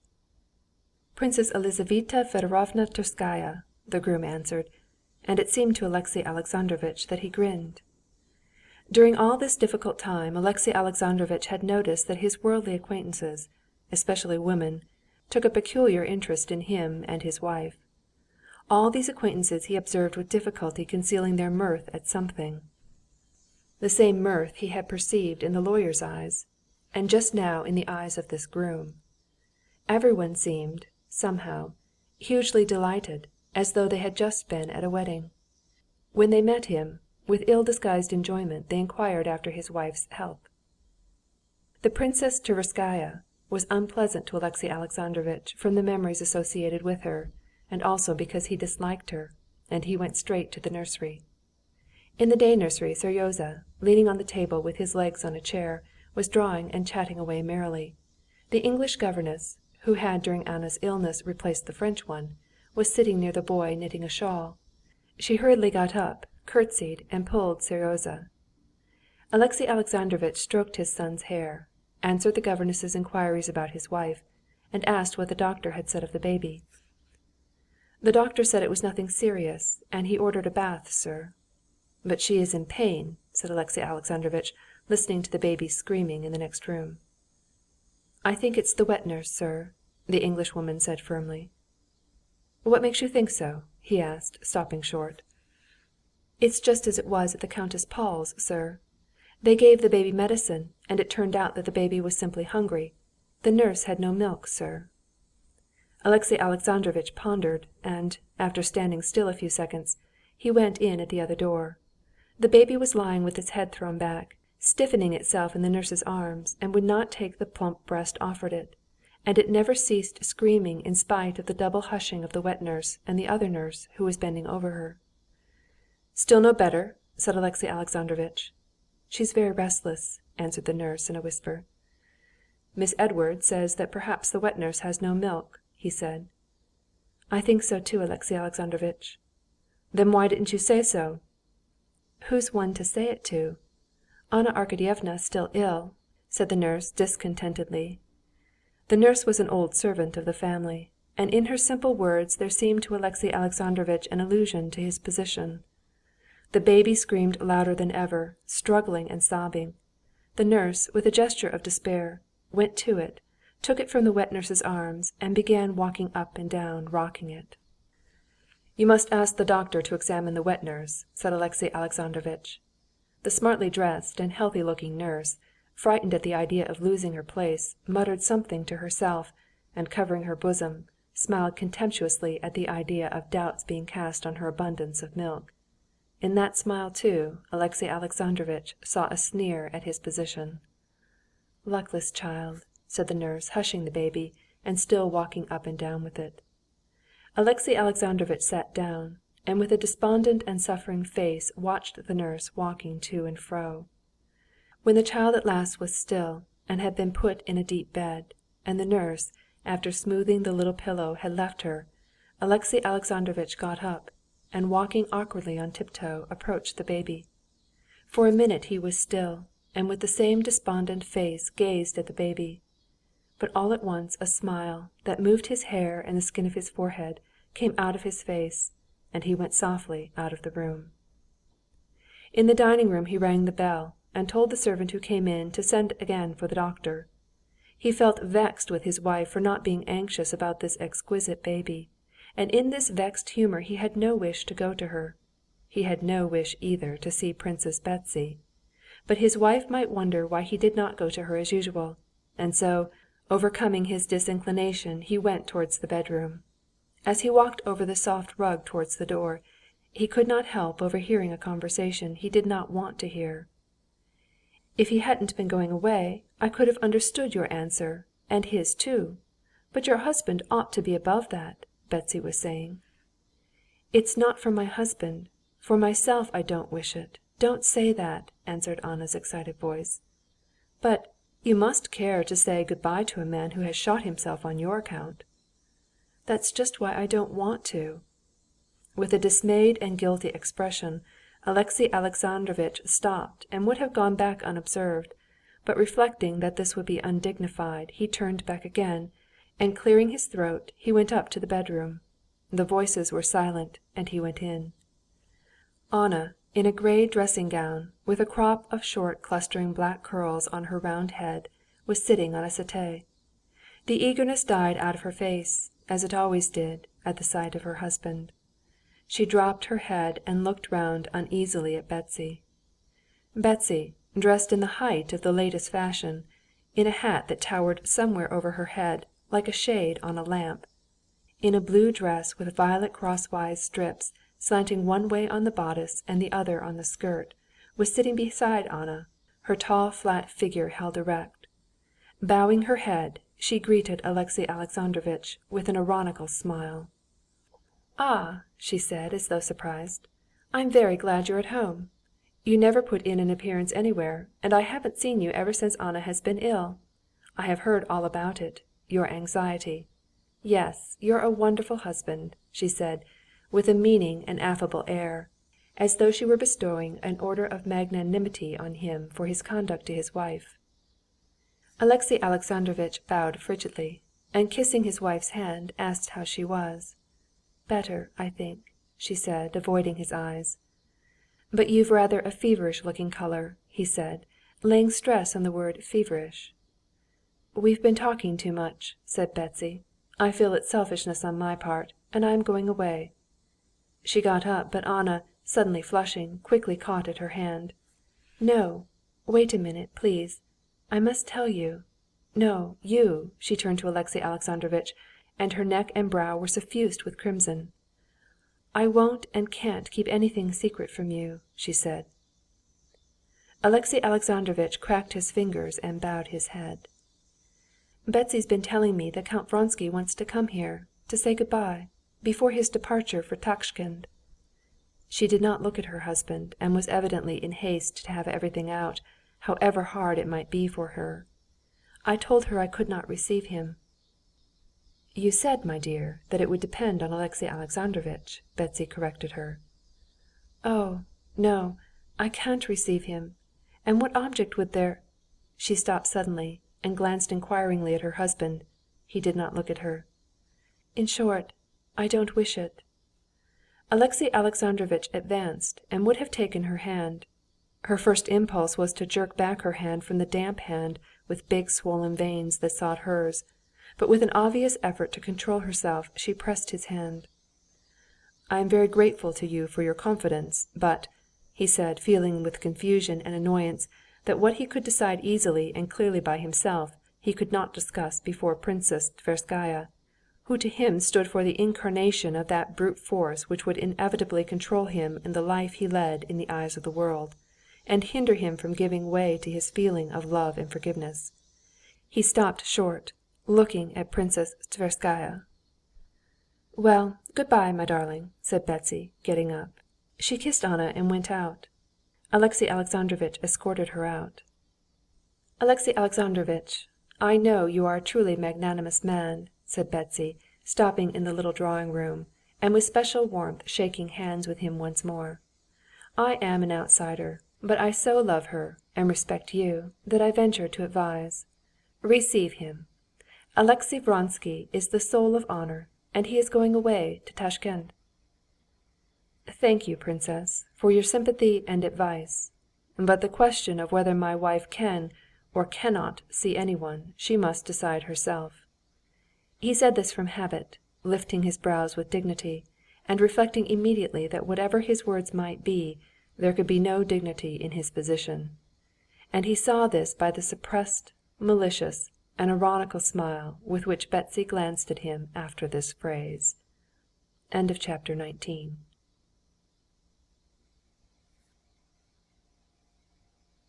Alexey Alexandrovitch took leave of Betsy in the drawing-room and went to his wife. She was lying down, but hearing his steps, she sat up hastily in her former attitude and looked in a scared way at him. He saw she had been crying. "I am very grateful for your confidence in me," he repeated gently in Russian the phrase he had said in Betsy's presence in French, and sat down beside her.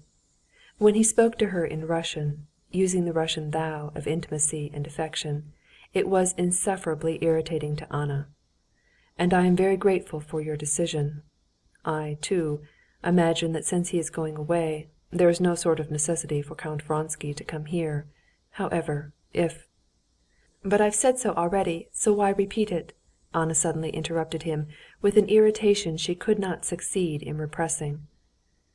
No sort of necessity, she thought, for a man to come and say good-bye to the woman he loves, for whom he was ready to ruin himself, and has ruined himself, and who cannot live without him. No sort of necessity. She compressed her lips and dropped her burning eyes to his hands with their swollen veins. They were rubbing each other. "Let us never speak of it," she added more calmly. "I have left this question to you to decide, and I am very glad to see," Alexey Alexandrovitch was beginning. "That my wish coincides with your own," she finished quickly, exasperated at his talking so slowly while she knew beforehand all he would say. "Yes," he assented. "Princess Tverskaya's interference in the most difficult private affairs is utterly uncalled for. She especially—" "I don't believe a word of what's said about her," said Anna quickly. "I know she really cares for me." Alexey Alexandrovitch sighed and said nothing. She played nervously with the tassel of her dressing-gown, glancing at him with that tortured sensation of physical repulsion for which she blamed herself, though she could not control it. Her only desire now was to be rid of his oppressive presence. "I have just sent for the doctor," said Alexey Alexandrovitch. "I am very well. What do I want the doctor for?" "No, the little one cries, and they say the nurse hasn't enough milk." "Why didn't you let me nurse her when I begged to? Anyway," Alexey Alexandrovitch knew what was meant by that anyway. "She's a baby, and they're killing her." She rang the bell and ordered the baby to be brought to her. "I begged to nurse her. I wasn't allowed to, and now I'm blamed for it." "I don't blame—" "Yes, you do blame me. My God, why didn't I die?" And she broke into sobs. "Forgive me, I'm nervous, I'm unjust," she said, controlling herself. "But do go away." "No, it can't go on like this," Alexey Alexandrovitch said to himself decidedly as he left his wife's room. Never had the impossibility of his position in the world's eyes, and his wife's hatred of him, and altogether the might of that mysterious brutal force that guided his life against his spiritual inclinations, and exacted conformity with its decrees and change in his attitude to his wife, been presented to him with such distinctness as that day. He saw clearly that all the world and his wife expected of him something, but what exactly he could not make out. He felt that this was rousing in his soul a feeling of anger destructive of his peace of mind, and of all the good of his achievement. He believed that for Anna herself it would be better to break off all relations with Vronsky. But if they all thought this out of the question, he was even ready to allow these relations to be renewed, so long as the children were not disgraced, and he was not deprived of them nor forced to change his position. Bad as this might be, it was anyway better than a rupture, which would put her in a hopeless and shameful position, and deprive him of everything he cared for. But he felt helpless. He knew beforehand that everyone was against him, and that he would not be allowed to do what seemed to him now so natural and right, but would be forced to do what was wrong, though it seemed the proper thing to them. Chapter 20.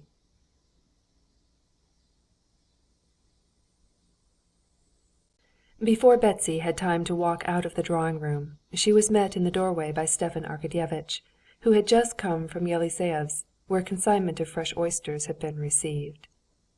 "Ah, princess, what a delightful meeting!" he began. "I've been to see you." "A meeting for 1 minute, for I'm going," said Betsy, smiling and putting on her glove. "Don't put on your glove yet, princess. Let me kiss your hand. There's nothing I'm so thankful to the revival of the old fashions for as the kissing of the hand." He kissed Betsy's hand. "When shall we see each other?" "You don't deserve it," answered Betsy, smiling. "Oh, yes, I deserve a great deal, for I've become a most serious person. I don't only manage my own affairs, but other people's too," he said with a significant expression. "Oh, I'm so glad!" answered Betsy, at once understanding that he was speaking of Anna. And going back into the drawing‐room, they stood in a corner. "He's killing her," said Betsy in a whisper full of meaning. "It's impossible, impossible." "I'm glad you think so," said Stepan Arkadyevitch, shaking his head with a serious and sympathetically distressed expression. "That's what I've come to Petersburg for." "The whole town's talking of it," she said. "It's an impossible position. She pines and pines away. He doesn't understand that she's one of those women who can't trifle with their feelings. One of two things: either let him take her away, act with energy, or give her a divorce. This is stifling her." "Yes, yes, just so," Oblonsky said, sighing. "That's what I've come for. At least not solely for that. I've been made a Kammerherr, of course, one has to say thank you. But the chief thing was having to settle this." "Well, God help you," said Betsy. After accompanying Betsy to the outside hall, once more kissing her hand above the glove, at the point where the pulse beats, and murmuring to her such unseemly nonsense that she did not know whether to laugh or be angry, Stepan Arkadyevitch went to his sister. He found her in tears. Although he happened to be bubbling over with good spirits, Stepan Arkadyevitch immediately and quite naturally fell into the sympathetic, poetically emotional tone which harmonized with her mood. He asked her how she was, and how she had spent the morning. "Very, very miserably, today and this morning and all past days, and days to come," she said. "I think you're giving way to pessimism. You must rouse yourself. You must look life in the face. I know it's hard, but...." "I have heard it said that women love men even for their vices," Anna began suddenly. "But I hate him for his virtues. I can't live with him. Do you understand? The sight of him has a physical effect on me, and it makes me beside myself. I can't live with him. What am I to do? I have been unhappy, and used to think one couldn't be more unhappy. But the awful state of things I am going through now, I could never have conceived. Would you believe it? That knowing he's a good man, a splendid man, that I'm not worth his little finger, still I hate him. I hate him for his generosity, and there's nothing left for me but...." She would have said death, but Stepan Arkadyevitch would not let her finish. "You are ill and overwrought," he said. "Believe me, you're exaggerating dreadfully. There's nothing so terrible in it." And Stepan Arkadyevitch smiled. No one else in Stepan Arkadyevitch's place, having to do with such despair, would have ventured to smile. The smile would have seemed brutal. But in his smile there was so much of sweetness, an almost feminine tenderness, that his smile did not wound, but softened and soothed. His gentle, soothing words and smiles were as soothing and softening as almond oil, and Anna soon felt this. "No, Stiva," she said, "I'm lost, worse than lost. I can't say yet that it's all over. On the contrary, I feel that it's not over. I'm an overstraining string that must snap, but it's not ended yet, and it will have a fearful end. No matter, we must let the string be loosened little by little. There's no position from which there is no escape. I have thought and thought, only one." Again he knew from her terrified eyes that this one way of escape in her thought was death, and he would not let her say it. "Not at all," he said. "Listen to me. You can't see your own position as I can. Let me tell you candidly my opinion." Again he smiled discreetly his almond oil smile. "I'll begin from the beginning. You married a man 20 years older than yourself. You married him without love and not knowing what love was. It was a mistake, let's admit." "A fearful mistake," said Anna. But I repeat, it's an accomplished fact. Then you had, let us say, the misfortune to love a man not your husband. That was a misfortune, but that too is an accomplished fact. And your husband knew it and forgave it." He stopped at each sentence, waiting for her to object, but she made no answer. "That's so. Now the question is, can you go on living with your husband? Do you wish it? Does he wish it?" "I know nothing." "But you said yourself that you can't endure him." "No, I didn't say so. I deny it. I can't tell. I don't know anything about it." "Yes, but you can't understand. I feel I'm lying head downwards in a sort of pit, but I ought not to save myself, and I can't—" "Never mind. We'll slip something under and pull you out. I understand you. I understand that you can't take it on yourself to express your wishes, your feelings." "There's nothing I wish, except for it all to be over." "But he sees this and knows it, and do you suppose it weighs on him any less than on you? You're wretched, he's wretched, and what good can come of it? While divorce would solve the difficulty completely." With some effort Stepan Arkadyevitch brought out his central idea, and looked significantly at her. She said nothing, and shook her cropped head in dissent. But from the look in her face, that suddenly brightened into its old beauty, he saw that if she did not desire this, it was simply because it seemed to her unattainable happiness. "I'm awfully sorry for you, and how happy I should be if I could arrange things," said Stepan Arkadyevitch, smiling more boldly. "Don't speak, don't say a word. God grant only that I may speak as I feel. I'm going to him." Anna looked at him with dreamy, shining eyes, and said nothing. Chapter 21.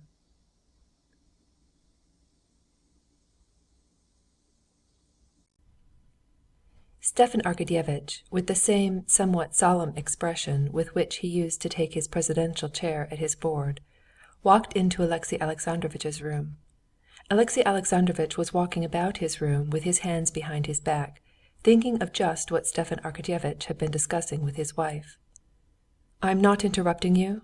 said Stepan Arkadyevitch, on the sight of his brother-in-law becoming suddenly aware of a sense of embarrassment unusual with him. To conceal this embarrassment, he took out a cigarette case that he had just bought that opened in a new way, and sniffing the leather, took a cigarette out of it. "No.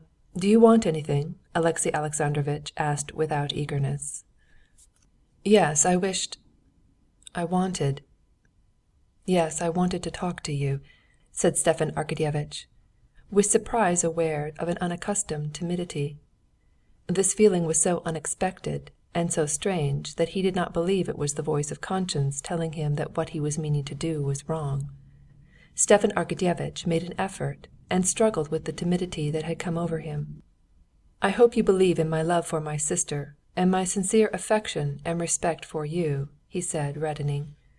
Alexey Alexandrovitch stood still and said nothing, but his face struck Stepan Arkadyevitch by its expression of an unresisting sacrifice. I wanted to have a little talk with you about my sister and your mutual position," he said, still struggling with an unaccustomed constraint. Alexey Alexandrovitch smiled mournfully, looked at his brother-in-law, and without answering went up to the table, took from it an unfinished letter, and handed it to his brother-in-law. "I think unceasingly of the same thing, and here is what I had begun to write, thinking I could say it better by letter, and that my presence irritates her," he said, as he gave him the letter. Stepan Arkadyevitch took the letter, looked with incredulous surprise at the lusterless eyes fixed so immovably on him, and began to read. "I see that my presence is irksome to you. Painful as it is to me to believe it, I see that it is so, and cannot be otherwise. I don't blame you, and God is my witness that on seeing you at the time of your illness I resolved with my whole heart to forget all that had passed between us and to begin a new life. I do not regret, and shall never regret, what I have done, but I have desired one thing, your good, the good of your soul, and now I see that I have not attained that. Tell me yourself what will give you true happiness and peace to your soul. I put myself entirely in your hands, and trust to your feeling of what's right." Stepan Arkadyevitch handed back the letter, and with the same surprise continued looking at his brother-in-law, not knowing what to say. This silence was so awkward for both of them that Stepan Arkadyevitch's lips began twitching nervously, while he still gazed without speaking at Karenin's face.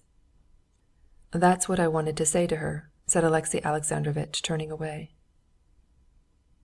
"Yes, yes," said Stepan Arkadyevitch, not able to answer for the tears that were choking him. "Yes, yes, I understand you," he broke out at last. "I want to know what she would like," said Alexey Alexandrovitch. "I am afraid she does not understand her own position. She is not a judge," said Stepan Arkadyevitch, recovering himself. "She is crushed, simply crushed by your generosity. If she were to read this letter, she would be incapable of saying anything. She would only hang her head lower than ever." "Yes, but what's to be done in that case? How explain? How find out her wishes?" "If you will allow me to give my opinion, I think it lies with you to point out directly the steps you consider necessary to end the position." "So you consider it must be ended?" Alexey Alexandrovitch interrupted him. "But how?" he added, with a gesture of his hands before his eyes not unusual with him. "I see no possible way out of it." "There is some way of getting out of every position," said Stepan Arkadyevitch, standing up and becoming more cheerful. "There was a time when you thought of breaking off. If you are convinced now that you cannot make each other happy—" "Happiness may be variously understood. But suppose that I agree to everything, that I want nothing. What way is there of getting out of our position?" "If you care to know my opinion," said Stepan Arkadyevitch with the same smile of softening, almond oil tenderness with which he had been talking to Anna. His kindly smile was so winning that Alexey Alexandrovitch, feeling his own weakness and unconsciously swayed by it, was ready to believe what Stepan Arkadyevitch was saying. "She will never speak out about it, but one thing is possible, one thing she might desire," he went on. "That is the cessation of your relations and all memories associated with them. To my thinking, in your position, what's essential is the formation of a new attitude to one another, and that can only rest on the basis of freedom on both sides." "Divorce!" Alexey Alexandrovitch interrupted, in a tone of aversion. "Yes, I imagine that divorce—" "Yes, divorce," Stepan Arkadyevitch repeated, reddening. "That is from every point of view the most rational course for married people who find themselves in the position you are in. What can be done if married people find that life is impossible for them together? That may always happen." Alexey Alexandrovitch sighed heavily and closed his eyes. "There's only one point to be considered. Is either of the parties desirous of forming new ties? If not, it is very simple," said Stepan Arkadyevitch, feeling more and more free from constraint. Alexey Alexandrovitch, scowling with emotion, muttered something to himself and made no answer. All that seemed so simple to Stepan Arkadyevitch, Alexey Alexandrovitch had thought over thousands of times, and, so far from being simple, it all seemed to him utterly impossible. Divorce, the details of which he knew by this time, seemed to him now out of the question, because the sense of his own dignity and respect for religion forbade his taking upon himself a fictitious charge of adultery, and still more suffering his wife, pardoned and beloved by him, to be caught in the fact and put to public shame. Divorce appeared to him impossible also on other still more weighty grounds. What would become of his son in case of a divorce? To leave him with his mother was out of the question. The divorced mother would have her own illegitimate family, in which his position as a stepson and his education would not be good. Keep him with him? He knew that would be an act of vengeance on his part, and that he did not want. But apart from this, what more than all made divorce seem impossible to Alexey Alexandrovitch was, that by consenting to a divorce he would be completely ruining Anna. The saying of Darya Alexandrovna at Moscow, that in deciding on a divorce he was thinking of himself and not considering that by this he would be ruining her irrevocably, had sunk into his heart. And connecting this saying with his forgiveness of her, with his devotion to the children, he understood it now in his own way. To consent to a divorce, to give her freedom, meant in his thoughts to take from himself the last tie that bound him to life, the children whom he loved, and to take from her the last prop that stayed her on the path of right, to thrust her down to her ruin. If she were divorced, he knew she would join her life to Vronsky's, and their tie would be an illegitimate and criminal one, since a wife, by the interpretation of the ecclesiastical law, could not marry while her husband was living. She will join him, and in a year or two he will throw her over, and she will form a new tie, thought Alexey Alexandrovitch. And I, by agreeing to an unlawful divorce, shall be to blame for her ruin. He had thought it all over hundreds of times, and was convinced that a divorce was not at all simple, as Stepan Arkadyevitch had said, but was utterly impossible. He did not believe a single word Stepan Arkadyevitch said to him. To every word he had 1,000 objections to make, but he listened to him, feeling that his words were the expression of that mighty, brutal force which controlled his life, and to which he would have to submit. "The only question is on what terms you agree to give her a divorce. She does not want anything, does not dare ask you for anything. She leaves it all to your generosity." My God, what for?" thought Alexey Alexandrovitch, remembering the details of divorce proceedings in which the husband took the blame on himself, and with just the same gesture with which Vronsky had done the same, he hid his face for shame in his hands. "You are distressed, I understand that, but if you think it over, whosoever shall smite thee on thy right cheek, turn to him also the other, and if any man take away thy coat, let him have thy cloak also," thought Alexey Alexandrovitch. "Yes, yes," he cried in a shrill voice, "I will take the disgrace on myself. I will give up even my son, but wouldn't it be better to let it alone? Still you may do as you like." And turning away so that his brother-in-law could not see him, he sat down on a chair at the window. There was bitterness, there was shame in his heart, but with bitterness and shame he felt joy and emotion at the height of his own meekness. Stepan Arkadyevitch was touched. He was silent for a space. "Alexey Alexandrovitch, believe me, she appreciates your generosity," he said. "But it seems it was the will of God," he added, and as he said it felt how foolish a remark it was, and with difficulty repressed a smile at his own foolishness. Alexey Alexandrovitch would have made some reply, but tears stopped him. "This is an unhappy fatality, and one must accept it as such. I accept the calamity as an accomplished fact, and am doing my best to help both her and you," said Stepan Arkadyevitch. When he went out of his brother-in-law's room he was touched, but that did not prevent him from being glad he had successfully brought the matter to a conclusion, for he felt certain Alexey Alexandrovitch would not go back on his words. To this satisfaction was added the fact that an idea had just struck him for a riddle turning on his successful achievement, that when the affair was over he would ask his wife and most intimate friends. He put this riddle in 2 or 3 different ways. "But I'll work it out better than that," he said to himself with a smile. End of chapter 22.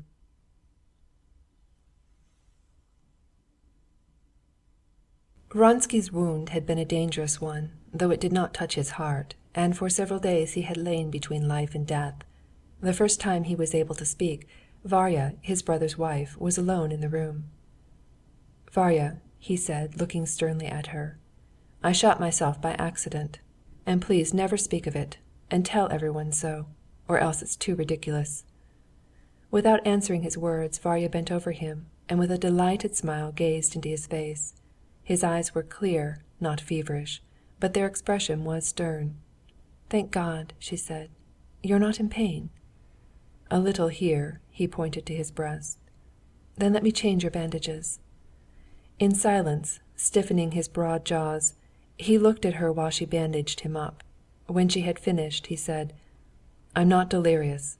Please manage that there may be no talk of my having shot myself on purpose." "No one does say so. Only I hope you won't shoot yourself by accident any more," she said, with a questioning smile. "Of course I won't, but it would have been better." Again he smiled gloomily. In spite of these words and that smile, which so frightened Varya, when the inflammation was over and he began to recover, he felt that he was completely free from one part of his misery.